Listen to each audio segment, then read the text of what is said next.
Ladies and gentlemen, welcome to our first episode of the Spiritual Bro Show. Well, we wanted to begin with a bang, and indeed we have managed to secure an incredible guest. Frank, welcome. We honor your time and we're delighted to have you with us. So please introduce yourself to our wonderful audience. I'm here with my esteemed colleague and brother, Drago. We welcome you. Hey everybody, I'm looking forward to all this. Frank and Amir are legends, so let's see where this goes. I appreciate it. I feel so honored. I love both you guys. And I was telling you before the show that I've had a half dozen people ask me because, there's been a lot going on, a lot of traveling, a lot of exploration. And I've been putting them off because my book is going to be out in June, and I was kind of waiting till I had some more information on it. And you just happened to catch me before I woke up. It was like, oh, I love these guys. Sure, I'll do it. And I realized I'm going to be in trouble with a few people, so hopefully they'll forgive me. But I'm really honored to be on your first show. Thank you. I want to just jump into because you guys are the people I can talk to about this. Okay, so in the news, we've been talking about we've got the vice president talking, and a lot of the conservative evangelical Republicans talking about, aliens as demons, right?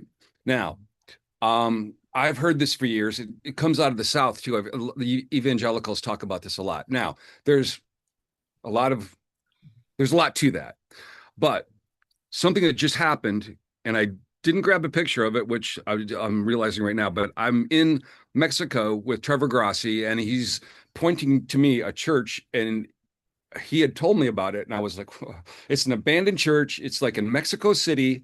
It had been taken over by Satanists, and they had done a lot of ceremonies there and opened up something, right?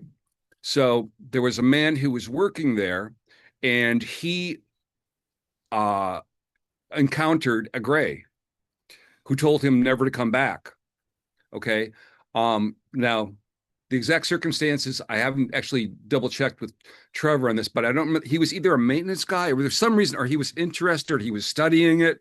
And so he did come back. He goes home, and the gray appears in his home and said, I told you not to come back.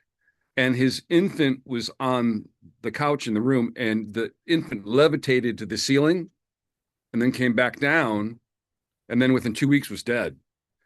Now we got a Satanist, we got a church that's been desecrated, we've opened something from someplace else.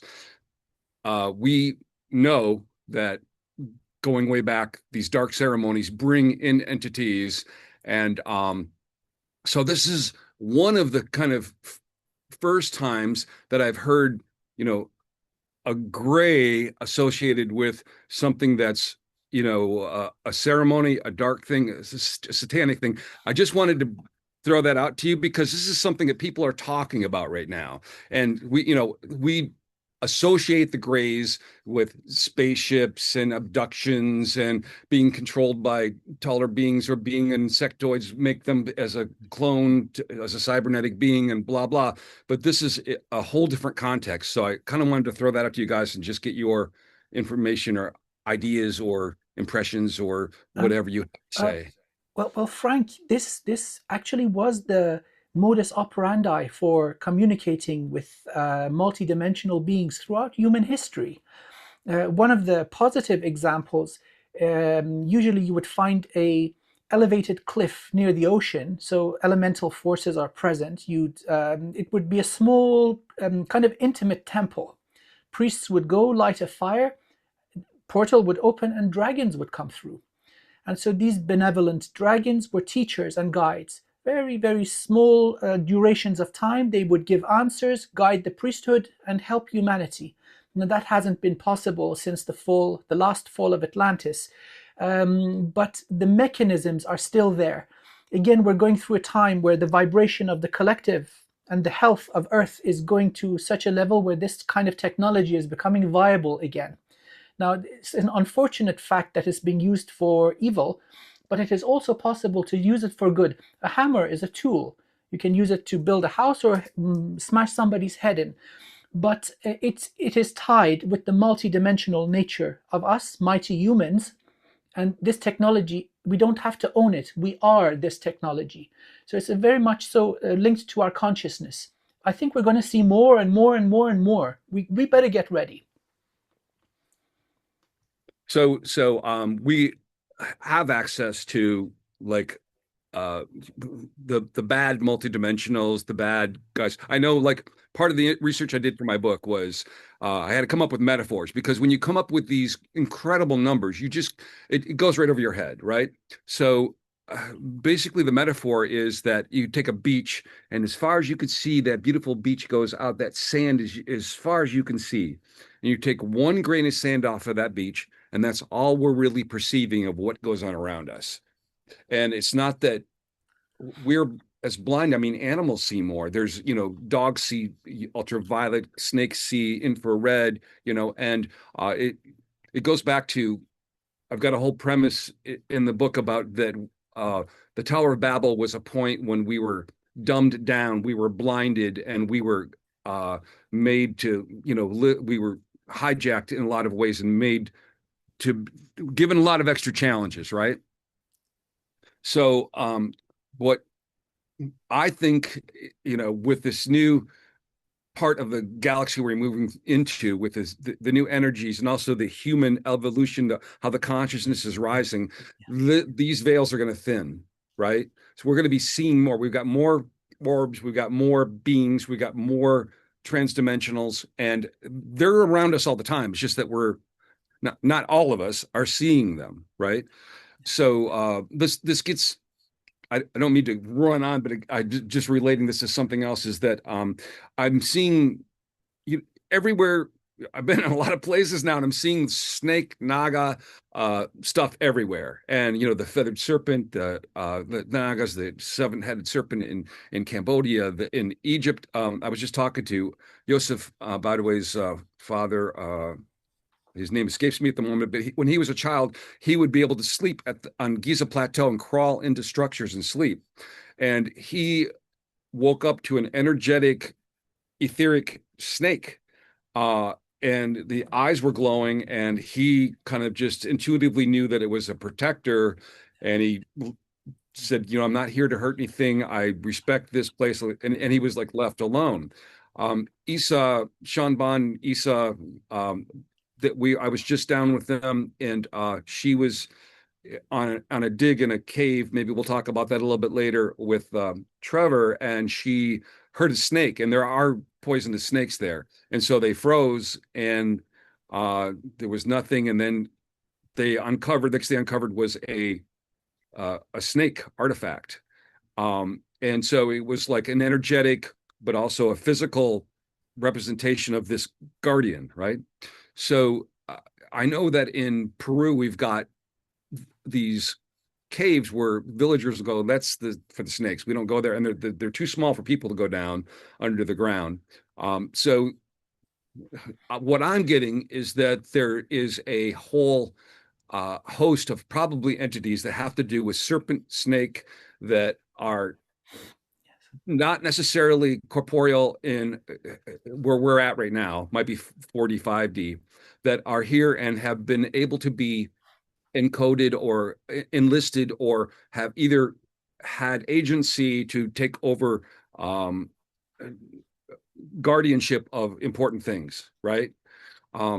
So anyway, I just kind of want to throw this out there as one of the stories to kind of help us open the subject of, as this veil thins, we're going to be encountering especially people that are sensitive, people that are seeking things, people that are going to these places for ancient knowledge. We're going to be encountering things that we're not used to seeing. And the main thing I want to say that I tell everybody is this makes it really important. It's always been important to keep your protective no fear, right? You are part of the divine spark. You You are allowed to protect yourself. You don't have to fear any of this stuff. You have just as much reason and agency to be here as anything else does. And so, as these things are starting to appear, as orbs are showing in the sky, as ships show up, as this glowing being shows up in your backyard, as you hear a snake, inside. I also want to say the word faith is a spell. I would like to erase the word faith. It's not faith, it's knowing. You know that you are part of the divine spark. The word faith has been used against us to take our power away. Anyway, I want to throw that out there, and I would like to get your comments on any of that. I would like to say that I'm glad you brought that up because if you think about it, everything we've ever discovered on Earth, Mars, all these other planets, it starts with the reptilians. They predated most of the humans on these planets. They were here establishing genetic experiments and terraforming planets for their own self. So these deities appearing in historical books is a very common theme.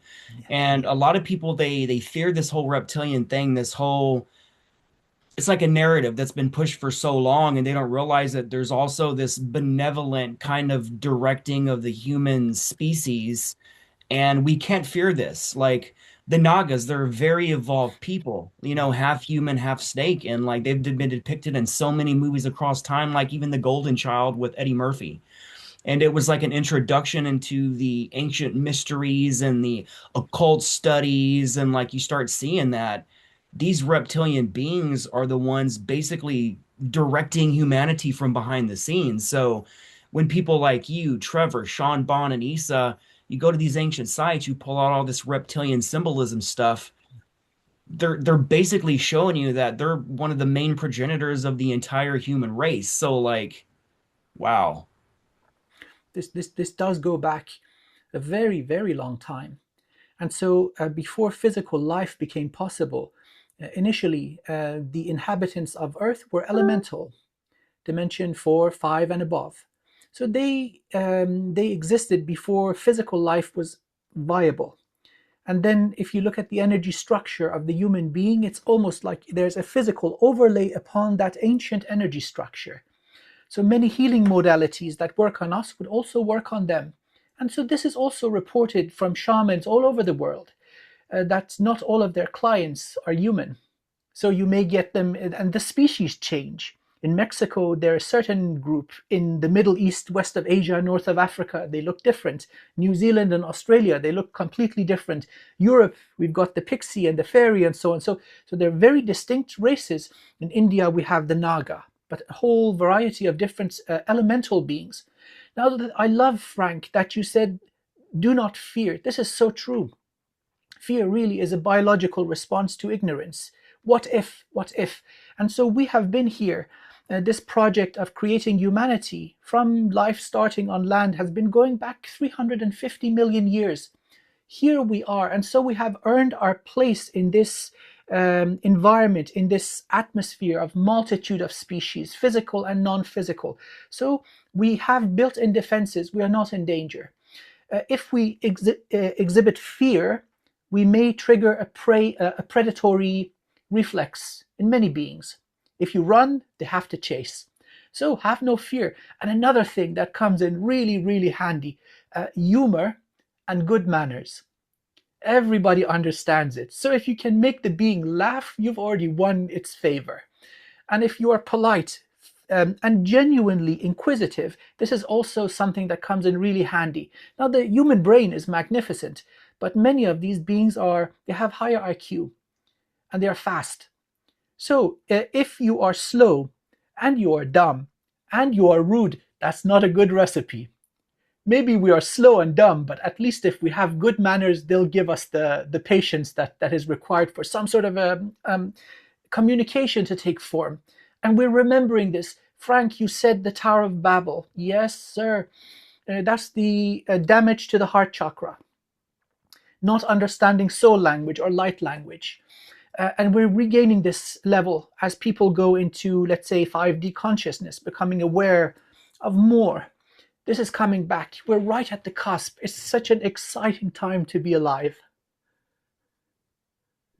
So um, the whole issue of okay, we're gonna get into some Anunnaki here. So a lot of this comes from kind of I'm gonna try to like not name names, get people defensive or whatever, but okay, so we have a lot of people out there that are being celebrities and they're telling us, okay, I'm in touch with Anu and I, I'm the Anunnaki talk to me or whatever, right? And I was I've been witnessing this because I started my channel. I had been a celebrity, in the 80s when I was a kid, and I really was not looking to be in front of people again, but I've been kind of getting pushed into this whole new thing, right? And it's been kind of, so far, it's been wonderful. I've been meeting amazing people. But one thing I noticed, and this is a metaphor that Praveen Mohan actually helped me notice too, is that, Buddha never wanted a statue of himself. There was this abstract form that he wanted to represent what he was doing because he basically was a master. He didn't want to be worshipped as a god. Same thing with Isa, Yeshua, I mean not Isa, Yeshua, Emmanuel, the people called Jesus, but another master that was again turned into a god. And these guys are just like, what are you guys? Well, I'm just teaching you. I'm not. Don't worship me. It's like in Egypt when these temples were so powerful that you had to be raised and have an energy pure enough to be able to survive them as a priest to be inside. And so when they needed to heal somebody, they would charge a gold object. And then send that out to heal them. And then people started worshiping the gold objects. They're like, no, don't worship the gold object. That's not, and it seems like there's something that's innately hardwired into humans where we always have to anthropomorphize or create this thing. We can't have an abstract understanding of the divine, right? And so this happens with celebrity. This is one of the things I didn't like about it when I was a kid, because people think they know you, they think they understand you, they have a relationship with whatever that is. And I see this like Praveen and I were talking because I said, I know you get this a lot because people will come to you and expect you to solve things, tell them things, whatever, when the whole message is everything about being in this realm is like figuring out yourself. You're that extension of the divine spark out there to learn for yourself, not to follow somebody who's a celebrity on YouTube or whatever, right?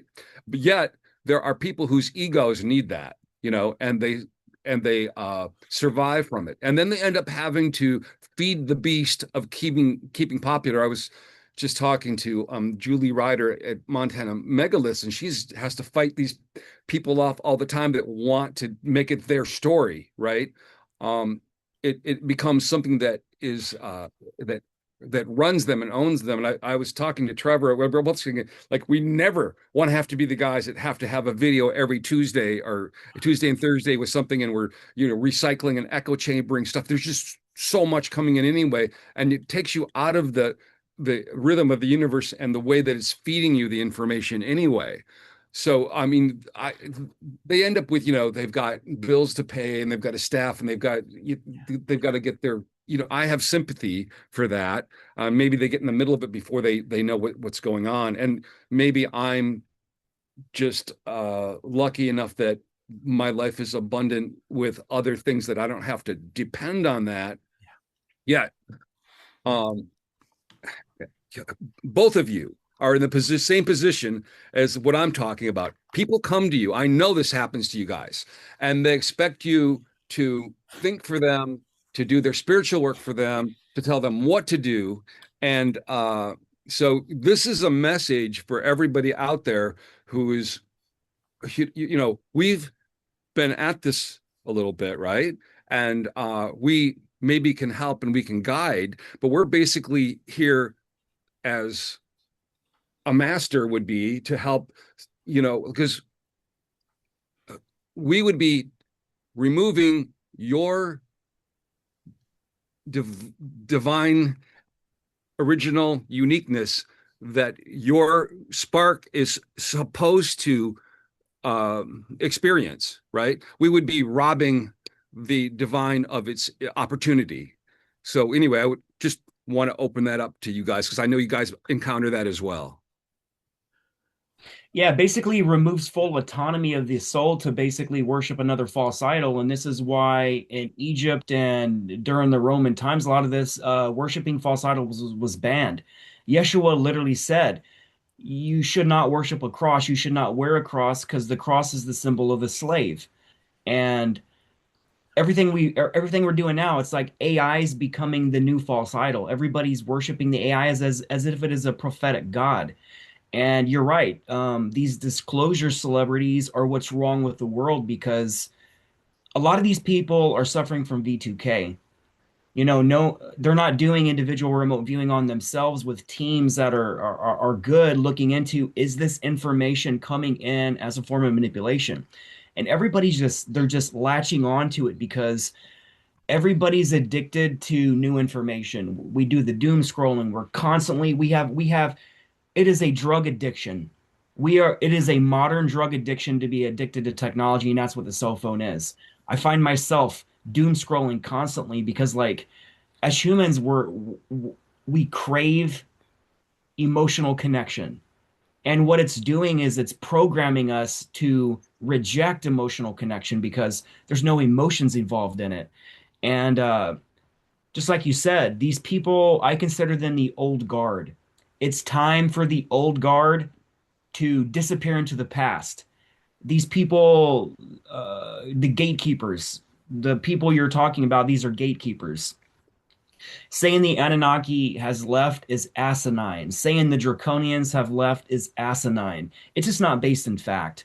And what's happening is I feel that it's a psyop to trap people, to put energy as like a collection device to help kind of create a different timeline or to pop a large part of the population into that timeline that they're trying to deceive us. All these timelines are operating full spectrum right now. So it's like the Mandela effect. You convince a lot of people something is real, they will shift their energy to that timeline and experience it as fact. So like that's where we are. We got to get rid of this old guard, this whole disclosure celebrity stuff because like people like me in the SSP, I will never be a disclosure celebrity. I tell people I am not an expert on what's happening right now. If you want the newest information, I'm not going to be the person to make all these predictions. I'm just not going to be. There's 1,000 people that are doing that. I will never be that guy. I'm not interested in that. If my content ever evolves into something like that, it never will. Period. It's just not possible. So again, that's where we're at. It's the false idols. We're worshiping the celebrities, the elites. We're worshiping these people as gods, and we were all lied to. We're finding out through the new E-list that a lot of these people are really dark, connected to children things, and like it's out of control. We have to take our power back and stop worshiping what we were perceive as gods because we have to see that we are God inside ourself. Trust our own knowing. Stop listening to everybody's information and go inside for the first time. That's what we lost. You gentlemen are awesome.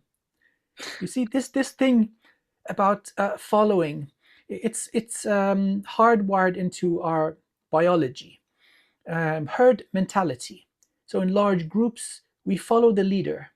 And so this would be reflected in large patterns of migration, whether it's a bird or whether it's bison, they move across vast distances. That's that mechanism being triggered and utilized now towards control.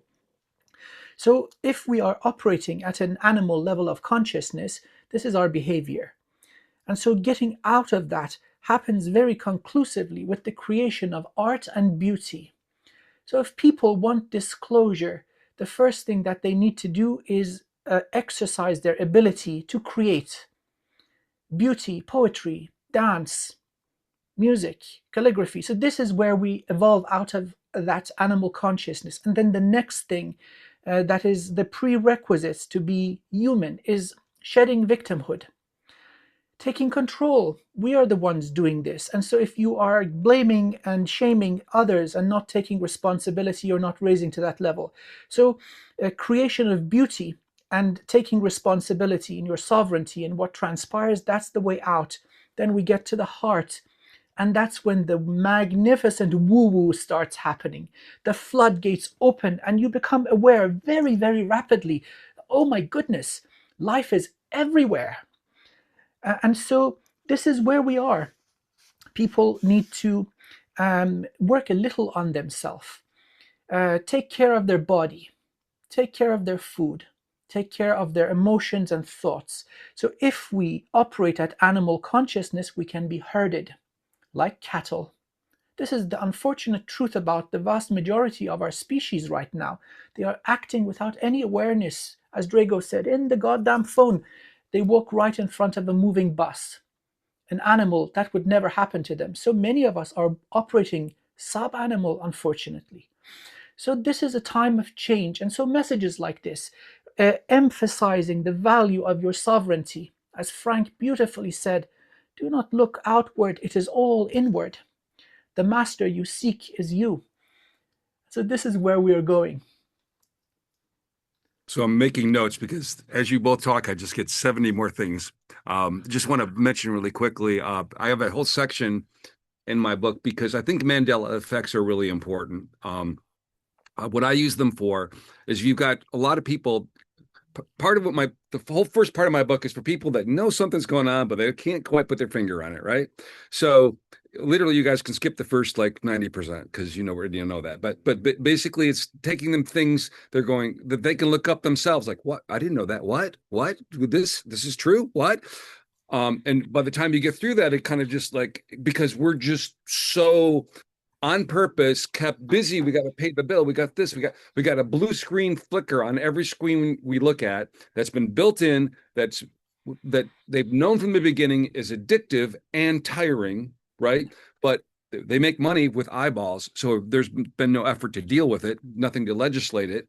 I do want to quickly say that the only positive thing I've heard about this addiction to phones and screens came from Nassim Haramein. And normally I can't talk about anything I talk about with him, but last December, we'll talk about this in a minute. He has a whole new attitude. He's going for it. He said that when you're not dealing on a verbal level, you're dealing with an intuitive and let's say telepathic level, it's a lot of information at once when you're dealing with, say, someone who's non-human, who's very intelligent, right? And it's overwhelming. And part of what's happened with the phone screens is to help us evolve and make our brains able to handle a lot, right? Because I was like, what are we going to do? These kids, they're wiring their brains, blah, blah, blah. And like, you give a toddler a phone and then you take it away and they destroy the house because it's such a strong addiction. It's like, it's an evil thing to do to a child, but anyway, that's the only positive thing I've heard about this. And it kind of makes a little sense, right? But there's an emerging technology that's e-ink that does not have the flicker to it that people just on the few prototypes they've been able to create, you can't tell the difference. There's all kinds of little problems that have been solved over the years that make it possible. And people say, yeah, they can put it down. They don't have the tug. There's not that feel, and it's not tiring to them. So anyway, there's hope for that. But I also wanted to you touched on art and beauty. Okay. You can't okay, I don't want to talk about why I'm saying this, but speaking as somebody who might have information on universes, right? You can't have a universe without beauty. Okay. And beauty and the creation of beauty and art is one of the most sacred things we can do as a conscious being in this realm. And it's not seen or valued in the way that the critical importance that it has, right? And part of that, definitely want to get into this discussion. Okay, so the entire civilization since the last reset, since we had a cataclysm, and let me tell you, like nobody can argue with me about the things I've seen. People that have dragged me through like geologic features and things that I've seen. There's just you have to be like this to not realize what's happened, right? Um, when I went to Pedro Negros with Trevor and Marco Vagato, Marco Vagato has a book about the stages of Atlantis, and I had never thought of it in that way about that they had resets themselves before we came on the scene. There was this highly advanced uh, culture, like it's you know people can debate Atlantis all they want. You follow me for 6 months, and you will have no question with your own eyes. There's just nothing that can explain what the things you can when you go out and see it yourself. Pictures don't do it, you know. So this is there's a historical record for this as well. But basically, and I don't have the entire timeline down, but at some point between these cataclysms, like there was the first cataclysm, I think, caught them by surprise. I don't know whether they did it themselves or not, but they were like, when they came back from, they were like, look, we could lose everything. So they started recording stuff, right? So that's what these Hall of Records are for. This is what I'm doing everything I can to help Trevor Grassi on is his quest to open these Hall of Records that we've got, basically all we got left is Edgar Casey, telling us like where to look, right? And we think we found pretty sure I know the one under the Sphinx. They've been monkeying around, and who knows what happened there. It should be energetically protected, but they left three. One's 2,000 feet under the ocean, but the other one is Piedra Negras. And I before I get to that, Marco Vagato we were talking about this, and he said that at a certain point between these cataclysms, there became a breakaway society that became very dark, doing dark rituals. They were doing DNA experiments. They were making animals for like sexual reasons. They were doing chimeras, and just from everything that I've learned, everything I've researched, I believe that the last cataclysm, the positive guys ended up having to go into either hiding or were pretty much taken away. The bad guys took over. They're behind the scenes. They're running everything now because ancient Egypt, everything is netters. It's like, which is nature. Everything's based off of like incredible mastery of this realm, of the light, of the sound, of the resonance, of the energy and at a level we can't. We're just starting to maybe understand a little bit of it, right? Everything about today's world is the opposite of nature. Wear rubber on your shoes, cut you off from that. Put a roof over your head, don't see the stars. Don't go outside. Breathe this air, drink this uh, fake food that has nothing to do with, water or animals or fruit from trees or whatever that's manufactured. It's cutting us off. It's basically, for lack of a better way of saying it, satanic, right? Satanism to me is basically trying to blind you, cut you off from everything that is provided there naturally. We've created a whole. I'm not going to blame us. We've been put into this whole trajectory of fake, artificial cut off from who we really are.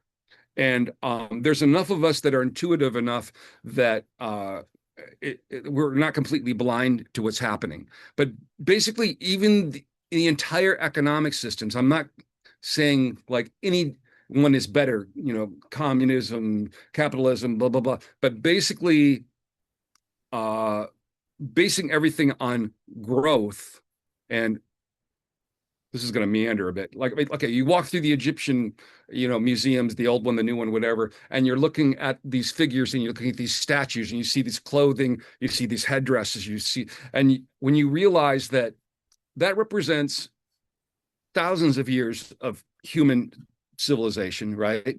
Right now in Chile, they have entire deserts covered with designer clothing that they've dumped because they have to have the next spring collection, the next fall collection, and it never rots because it's plastic or whatever, right? And it's changing all the time. I was talking to Mohammed Ibrahim. I said, it's just dawning on me how many thousands of years we're looking at, and it's consistent clothing. The styles are the same.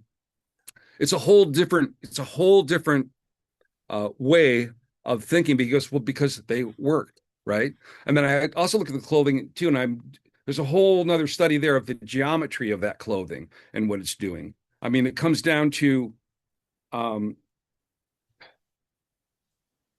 I have NDAs here. Okay, so Nassim Haramein's got papers coming out that basically kind of unify physics, and I don't want to violate anything, but basically it comes from geometry. Everything's geometry. Everything is geometry. I mean, it's like it's all the same particle. It's just the geometry of how it assembles, right? And so that said, I think that as we awaken, the more we see the spell of the artificial and reconnect with this reality of the natural, but we are. I mean, the thing is that ultimately, this is another. I spent a lot of time in my book proving this for the very skeptical. I have 3 editors. One's a very skeptical physicist. One's a grandma because I wanted grandmas to be able to read it, and then one's esoteric, kind of, like one of you guys, right? And it was the biggest thing to get across to him that there is no doubt we are not natural. There's just, I mean, you got a list of anecdotal stuff like this, but we have scientific proof.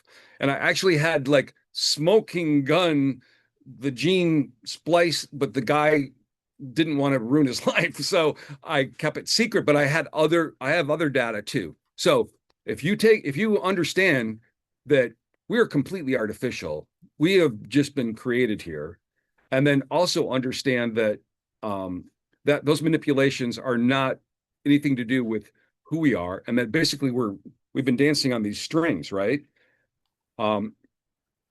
It's boy, I was going to save this for later, but okay. So I've been in all these places. And I'm looking at these reliefs that are ancient, right? So we don't even know how ancient some of these are, and all of them got a bunch of us humans down there, and we're like fighting the battle, and they got this like God up here, and he's directing, and he's got these other big beings with him, whatever. And this is everywhere. This is Samaria. This is Cambodia. This is Egypt. This is anything where the stuff has survived. We're seeing this. So these motherfuckers that have been controlling us for all of these years, messing with our DNA, turning us up, turning us down, like they can go to hell, right? We have agency. We need to take it over. We don't need to be waiting for somebody to come down and save us and to worship them. This is our time. We're directly connected to they made a mistake. They left us connected to the divine spark. Bang. We have that. And so we have agency. We can manifest reality. And this is also a part, I spend a lot of time in the book helping people understand that it's scientifically provable that what you focus on, it creates, it pulls things together. And if you do it in a group, it pulls it together. The problem is right now, the field of everybody, and it's been controlled by the massive media, the celebrity, the politicians. Once we understand that that's a control system, we take it back, and it doesn't take a lot of us. Anyway, that was a long speech, so I'm gonna let you guys jump in. Very, very powerful. It's that which once you see, you cannot unsee. There's so much distortion and propaganda and crazy making stuff. But once you have, let's say, this connection to an aspect of the divine, that mystical experience, then there's no turning back. Then you're set on your journey. And so the book that you are bringing forth is doing this in a very powerful way. You see, certain types of knowledge is eternal. Last catastrophe was the Ice Age, where most of the wisdom keepers and shamans, they starved to death or froze to death. Immediately as civilization is reestablished, humans start downloading the same shamanic practices, that eternal wisdom. We are never cut off. So this is our way out. The problem with our society, our civilization, is that we have forgotten about our connection to spirit. These are higher aspects of the self, but the beloved divine at the very core of it. And that's our way of liberation. So, on behalf of all that are going to be reading your wonderful book, I'd like to say thank you. This is a massive step in the right direction towards our awakening, our liberation. So those that have been riding us, treating humanity as cattle, their time is up. We see this in the world around us as they're losing access to our energy. You see, once you are awakened, you're not going to volunteer your life force to a parasite. And this is happening in larger and larger numbers. We see the desperation and chaos showing itself in the form of war, chaos in the so-called financial system. This is all parasitic. It's all zeros and ones. The amount of global debt is like 50 times the combined GDP of all nations on Earth. It's nonsense. It's just a mechanism of control keeping us running on the treadmill, while the true definition of abundance is to have free time to do what you love the most. That is true abundance. How many of us are truly wealthy? I think the three of us here have a good measure of this. So the survival part, how much food do we need? Right? How much stuff do we need? Once you are healthy and you are well taken care of, then the rest should go to doing what makes your heart sing. We're getting there. We're getting there. It's undeniable, Frank. As the vibration is going up, the new humans coming in, they are entering human bodies in a more healthy way. They are more tapped in. So part of my career was a teacher, an educator, both university and school. These little guys, oh my God, they are tapped in. And this gives me so much joy. Things that would affect us, our parents and grandparents, these little guys are immune. So all in all, we are moving in the right direction. There is so much hope. So that's my spiel on this. Frank, you mentioned sacred geometry. That is one of the most important fundamental aspects of this holographic matrix because that's how they control us. Different densities have different levels of geometry that are not discovered through other densities. So our platonic solids is a simple level of geometrics that we've discovered, and we can't discover these higher geometries because this universe is hexagonal tesseract based. So that means within that tesseract, you have all the lower geometries, kind of like Metatron's cube. So all this, it all connects. And this reminds me, all this kind of segues into what you said. You mentioned the headdresses and the clothing styles, and I realized they got to a point where they were creating so many hybrids that humans they didn't like seeing these hybrids over time, and they kept rebelling. So I think it was right before King Tut, a lot of these beings they were depicted as pre-Adamites, extended skulls. That's why their headdresses. It was designed in a way that it actually hid their extended skulls.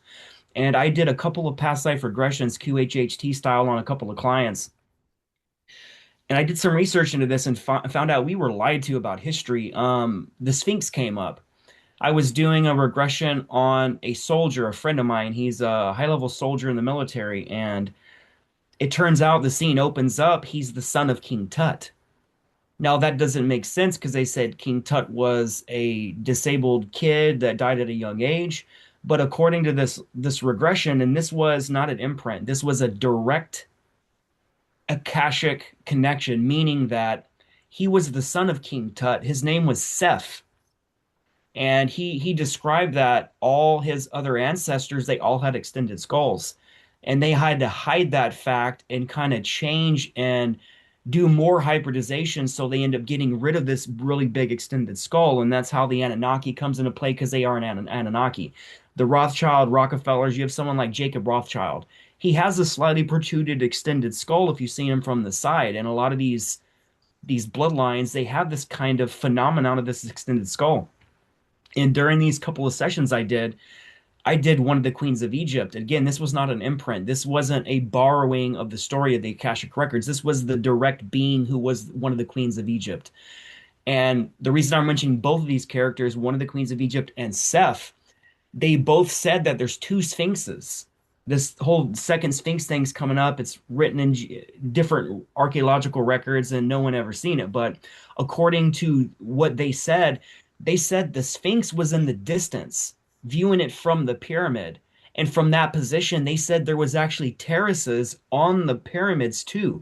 It wasn't just solid smooth limestone. It was for the Anunnaki elites to oversee Egypt as like a citadel almost. And she told me that when she would look from this terrace, the Sphinx was way in the distance, and she had never left the compound of the pyramid to actually explore this second pyramid. So, like, think about that. And like the going into the extended skull stuff, this is where like the mitre hat's coming from for the Catholics. They wore the extended skull mitre hat, the worshiping of Dagon, which is basically Enki. A lot of the Satanism and a lot of these things we're tying together, it all kind of comes back to the Anunnaki. And like this is what the problem is. They took over this planet, they usurped us. The Anunnaki never left because if they did, humans, we would be free from this mind programming. We would be starting to wake up. Their technologies would start disappearing because it would no longer be authorized to be here. So that's kind of my input in all this. But again, the geometry is everything. That's it. If we started university and we went into sacred geometry in ways that's we go outside of Plato and what he's discovered and we start running these models, scientific models, we can start discovering these higher geometries. And when humans discover them, because right now they're known in the secret societies, they're passed on occult word of mouth through Freemasonry, different secret societies and mystery schools. But when we discover those, we're going to understand that all the pyramid complexes are portal systems all over the planet. And you can portal from one pyramid to another. And that's what one of the main features of what they were used for. It wasn't just for initiation and all this other stuff. It wasn't really even really used for communication like they said they do. It was literally to access the grid's portal systems. And that's why water underneath a lot of these places around the world, the water amplifies these portal energies. So I'm just going to leave it at that. If I Okay, may so I mean, just like, quickly jump yeah, go in, ahead. you know, this whole thing of left-hand path practices, Satanism, and so on, it can be described under the umbrella definition of rejoicing in the fleshly life only, that there is no more, it is all physical. And so people that follow this ideology, they're not stupid, they're intelligent, they've got legacy, and they create systems. And so you see the accumulation of wealth, cruelty towards our fellow human beings, cruelty towards nature, and a greatly imbalanced system. And so the opposite of this is connection to source, coming to realize this undeniable truth that the soul is eternal, that we have reincarnation. It is not all physical, it is just a place of experience expressing the divine spark, and accumulation of wisdom and knowledge. You see, these two modalities, they change the way we behave very greatly. So, are we living under a system with that definition? It can be called satanic. The more money you have, the more value you have. It doesn't look into higher qualities, knowingness, compassion, healing, evolution, and so on. So these things do come in cycles, the grand cycles that have come and gone repeatedly. Now we're at the depth of depravity. There has never been so many slaves on earth. The inequality is out of control. The way that we have abused nature is madness. But we're now going through a period of transition where this darkness, this focus only on the physical or the third density is going away. We're remembering. And so, after a number of, let's say, 2, maybe 3 generations, we're going to enter a long term golden age, the Satya Yuga. Hopefully, this time it's going to be permanent. So, it's just a matter of expansion of consciousness, that we are not just the physical. There's so much evidence towards that. So, that's the first step. The mighty human is not just the body. We have entanglement of consciousness. Healing can occur back in time, forward in time, and across vast distances. We are non-local. There is such a thing as telepathy. There is such a thing as remote viewing. You see, the proof is in the pudding. Now, if somebody is asking for physical proof of that which is fundamentally not physical, they'll never find it. But the experience can be shared. Once you see, you cannot unsee. And that's the way forward. People have to actually pull their weight a little bit. You know, you have to do some work, meditate a little bit. And so that's the way forward. So I'm just making my list here. Secret societies, geometry, portals, remembering Satanism, physical. Okay, so there's a bunch here that I want to address. So, okay, when you come here, you forget everything. So you think this is all there is. And you think that mastery, getting money, having success, being, worshipped, being looked up to, having control here is everything. So if you look at it from the idea of, okay, a fallen angel is not a god.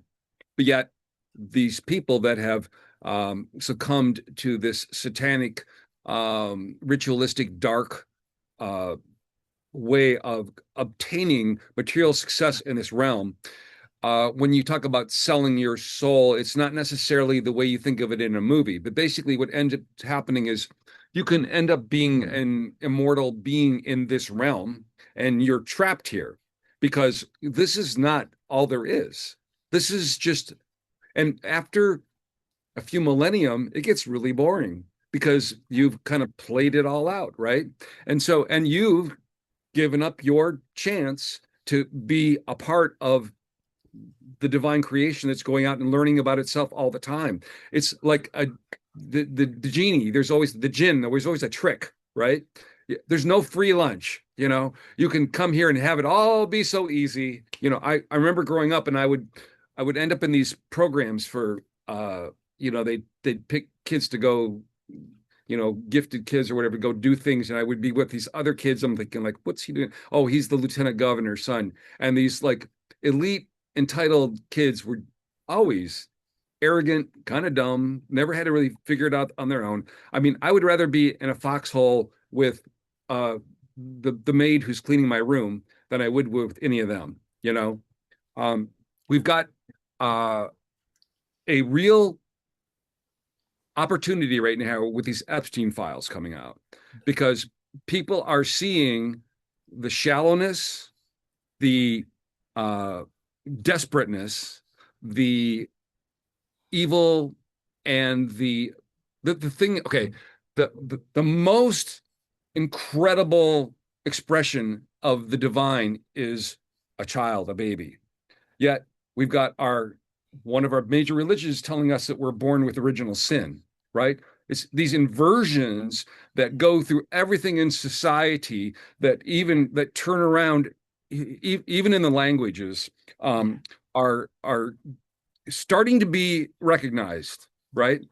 I spend a lot of time studying ancient languages because what happened was when I went to Guatemala, and I had some Mayan elders, and they have pieces of their culture still where when they're doing ceremonies. I ended up doing 3 different.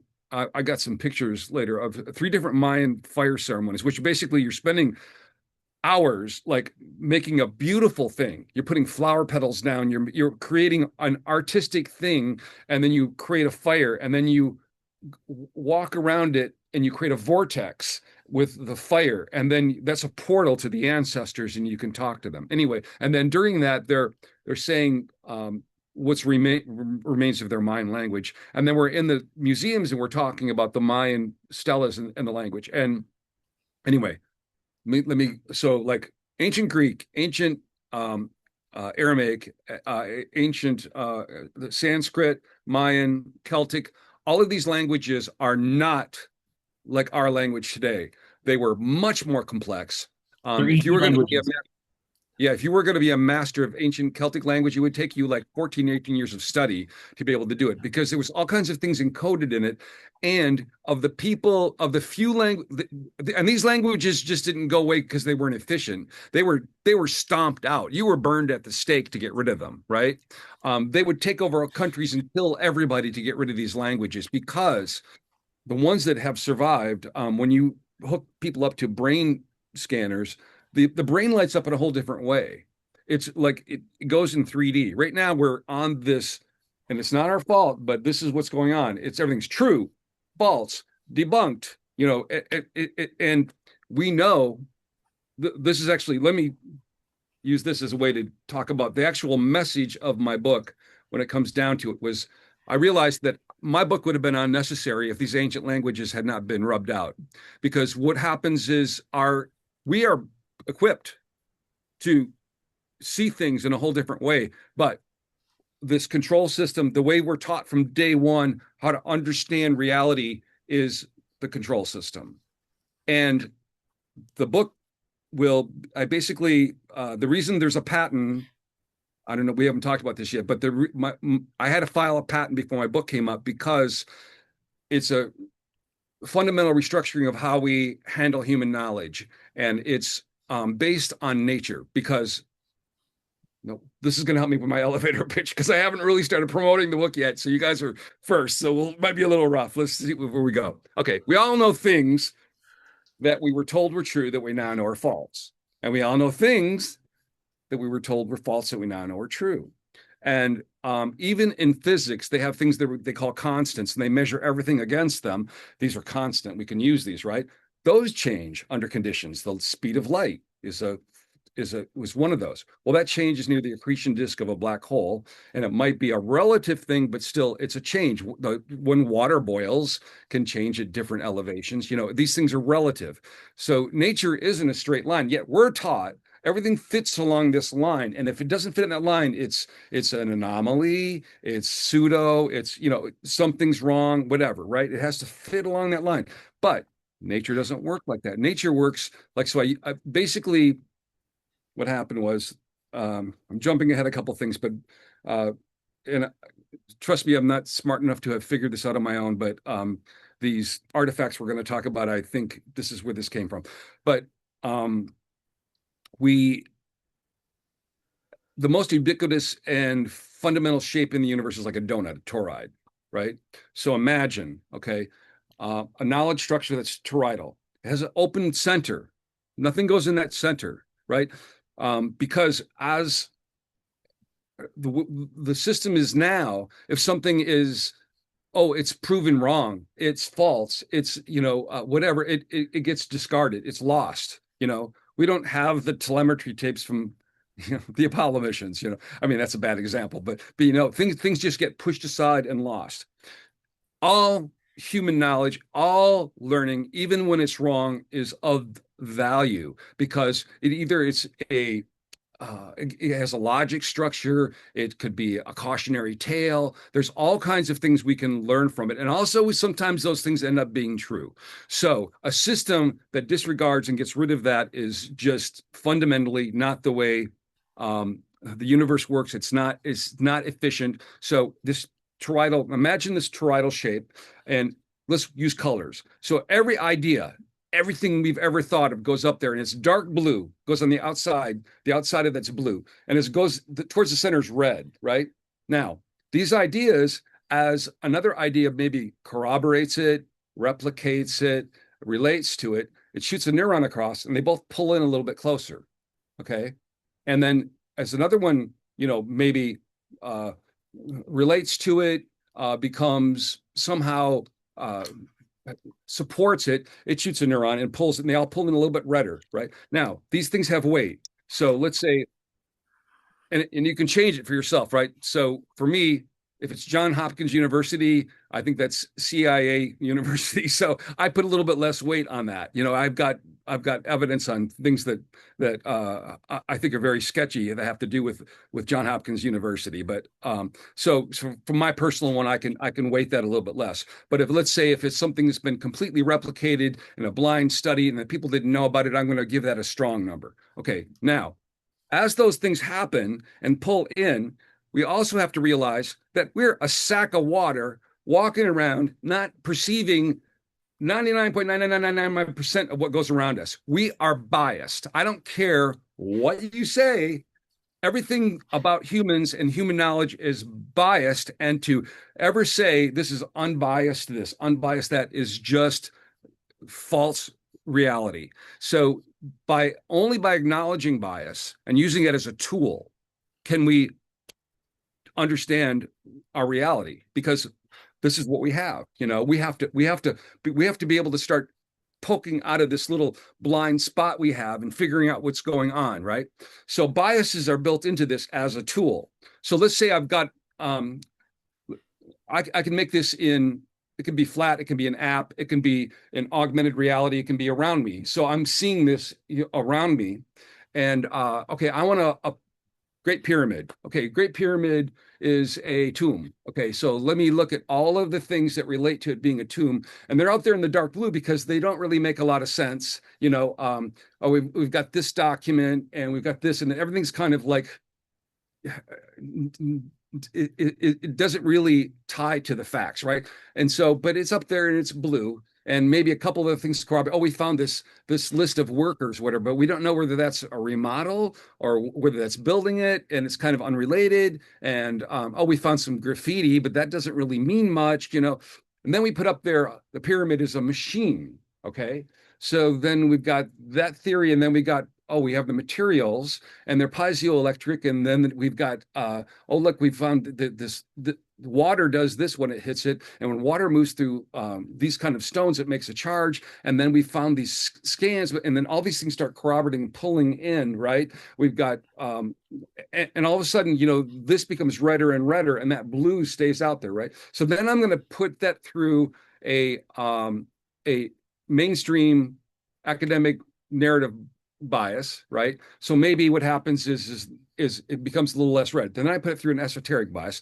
Then I put it through a structural engineer bias. Then I compare these, and I can look at them. And I'm not saying that I have truth. What I'm saying is I have better data, right? Because everything is dynamic, everything changes. I mean, when I go from being,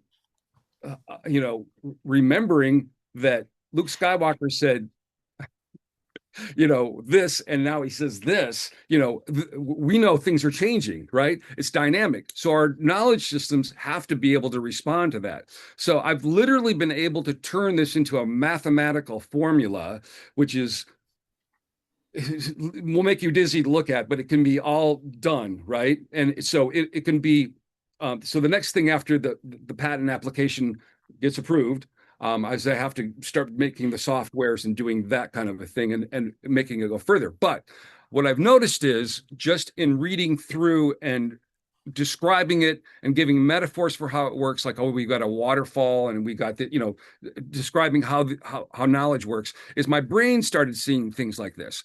So it's not even really necessary to even go to because everybody thinks now that AI is going to save us, but AI is basically built on our mainstream understandings, our control systems. Basically, all the Satanists that have been running everything and controlling us have put wrong information in there and, corrupted our physics, I mean, Jeffrey Epstein had every physicist from Harvard out to his island. There's a reason for that. Physics is, let me give you a quick physics thing here. Okay. So dark matter, string theory, complete bullshit. Nothing proves it. They've got literally, I don't know how many hundreds of millions of dollars in books and people being taught this crap.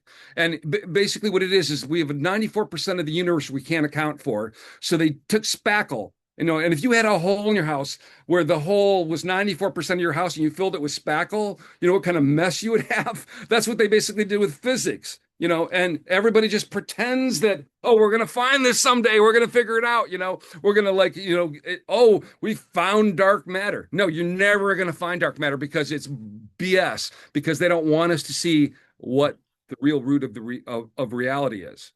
Anyway, so that's what things like this structure, you put physics up there, you're going to go, huh, there's something wrong. You know, you're going to see it in 2 seconds. And but this is the way that our brains used to work automatically. So in order to kind of like help this patch over this control system, this is a not only a visualization, not only a software, not only a augmented reality, whatever. This basically breaks the matrix.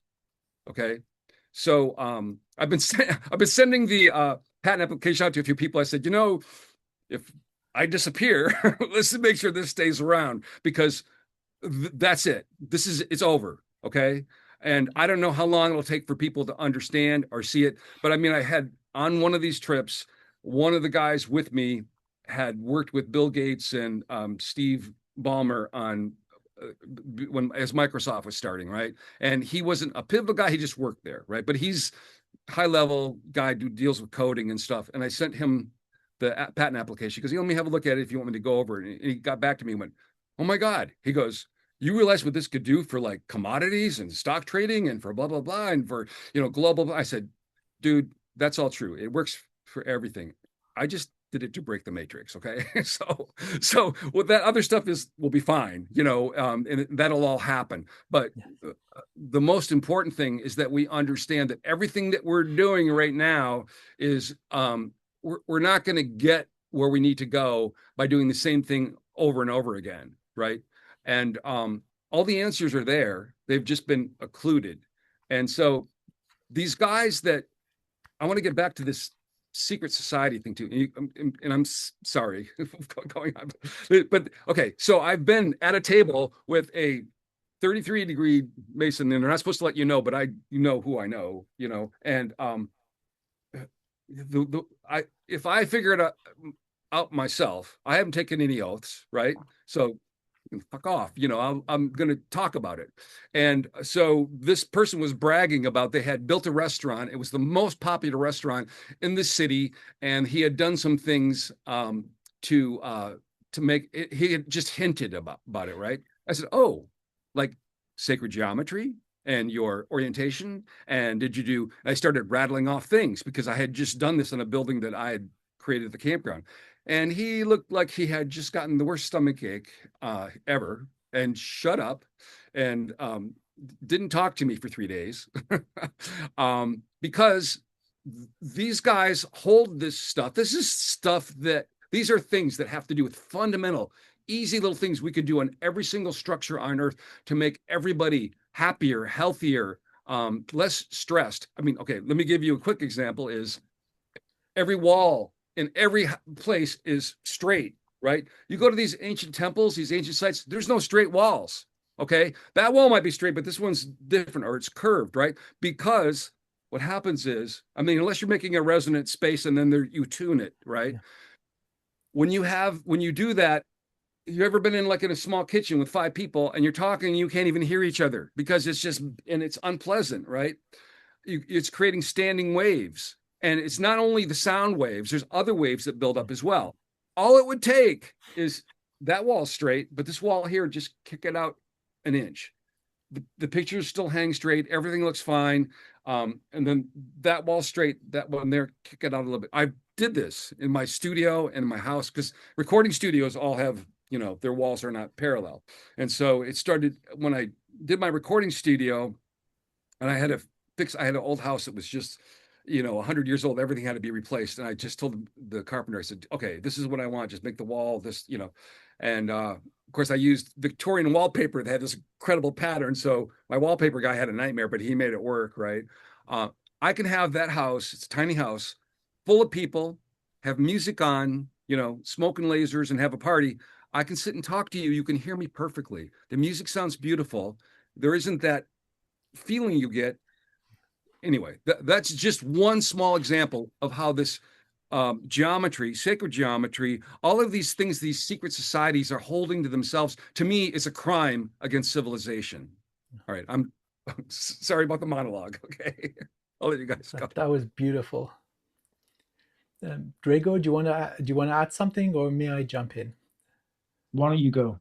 Okay, so Frank, you're talking about the toroidal field, and then different points of data from going through different biases that may become mutually supportive or contradict each other. This is what you just described is one-to-one corresponding with the structure of the universal Akashic network of information. And so it has a capability to heal itself. Really fascinating.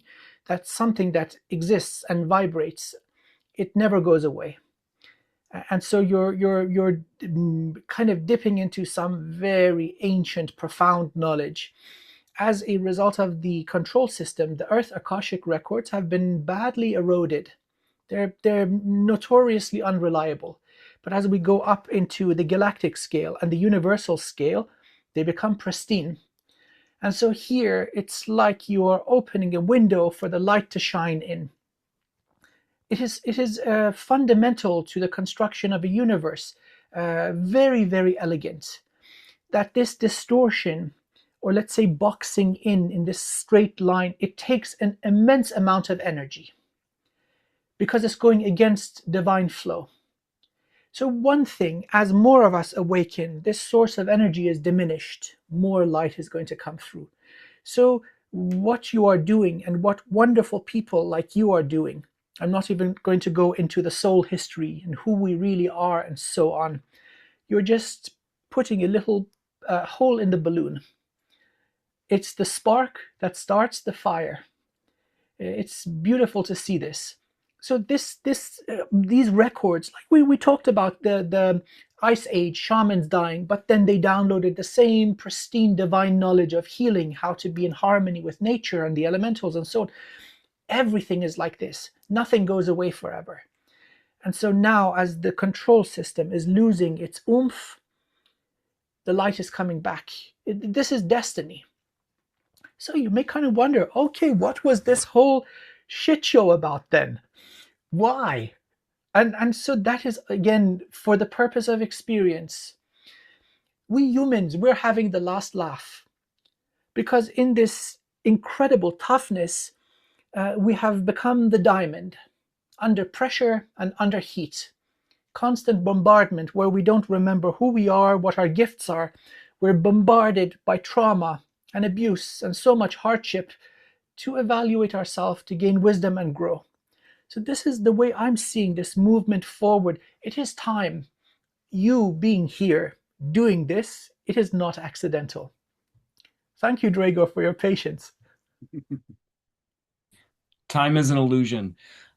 I'll make a couple of responses, but I want to focus on you, Frank, and I want to get to some of these discoveries and start doing some screen sharing because I know you prepared a lot of material to show us today, and it's very important. I don't want to waste that time, so I'll just say that going back to ancient languages, I study the etymology of words. Just like you said, Sanskrit is an ancient ET language, and this is why these languages were illegal to learn. Only the secret societies and the bloodline-born priests were allowed to speak these languages. So when they were around regular people, no one knew what they were talking about. This is why they outlawed reading. You weren't allowed to read. It was actually against the law, punishable by death. And we were talking about the splitting of groups into groups, and that's how we kind of separated from source. And that's what they were doing in Atlantis. They created all these separate groups, and they would separate it on different islands because there was different islands of Atlantis. A lot of people don't talk about these different islands of Atlantis with these different. You had the Enkites, the Enkilites. You have people worshiping Thoth because Thoth also helped run Atlantis with his father Enki. It goes so far back. And when I was at the Temple of Edfu, it was a past life. I was a bloodline born priest. I was Anunnaki. And these languages of the ETs, we were not allowed to speak them in front of other people. We only spoke these amongst ourselves because they had power behind the words. They were literally spells. We could hypnotize people with these words because these original etymology, these root languages, you could hypnotize beings. You can cause them to go into the astral state. That's what I was doing at the Temple of Vedfu, which is also the Temple of Horus, which is also the Temple of Thoth. But one of the things I did was I helped remodify the imbalance of the divine feminine that was taken and destroyed by the patriarchy of the Anunnaki and the Draconians, because we stopped worshiping the females, and that goes into inversion with the prior conversations we were having. And that's where in the programs, the SSP, we refer to it as classified physics. We keep this from the public because if we released it to the public, all technology would be obsolete overnight. We people would be burning down the government buildings because they realize they've been hiding this for tens of thousands of years, and we are less advanced than our predecessors. Period. We think we're the most smartest ones, but how can that be if we have smaller cranial volume for the brain? You know what I'm saying? And going into what you're doing, these patents, what you're writing in your book.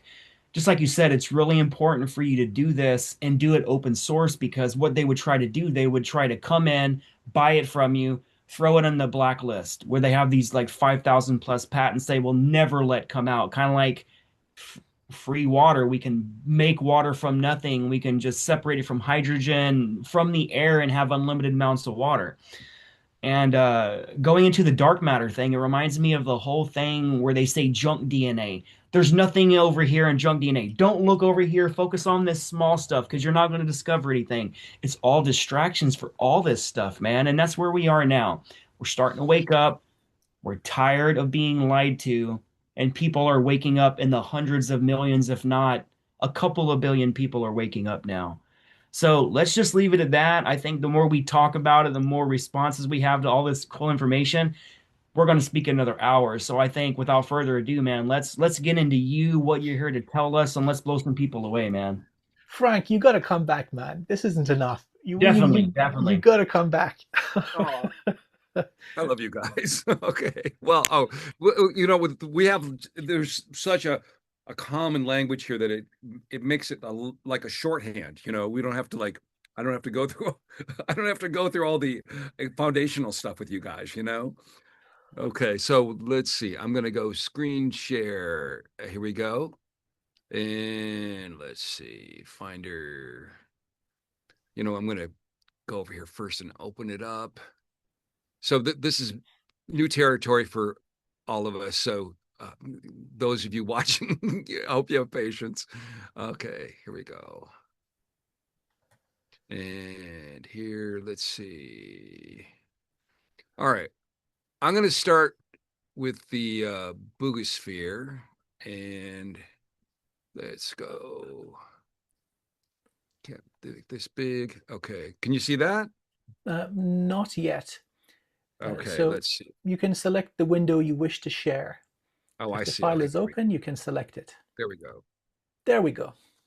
Okay, so I was privileged. I got uh, the possibility came up where I could go see the Bogosphere. I didn't. It was very mysterious, right? Because it's a lot of high security around it, and rightfully so. Um, the people that want to say that this is fake, they can look up the records of the one that was found in Florida. I think it was in the 90s or 2000s by a family there on an island. There's a lot of written history on that one. They say that one's been debunked, which is ridiculous because if you read the original story, what happened was the military showed up, borrowed it. When it came back, it had been sawed in half and it never did anything again. And it probably wasn't the same one. And I also, besides this sphere, I know of another one that's in private hands as well. And I also know of people that have been in programs that have seen these in facilities. So the big thing, like you got a YouTube influencer. I won't say his name, but he was bagging on this because of the graphics on there, and he said, how primitive it looked. And let me jump to another picture here.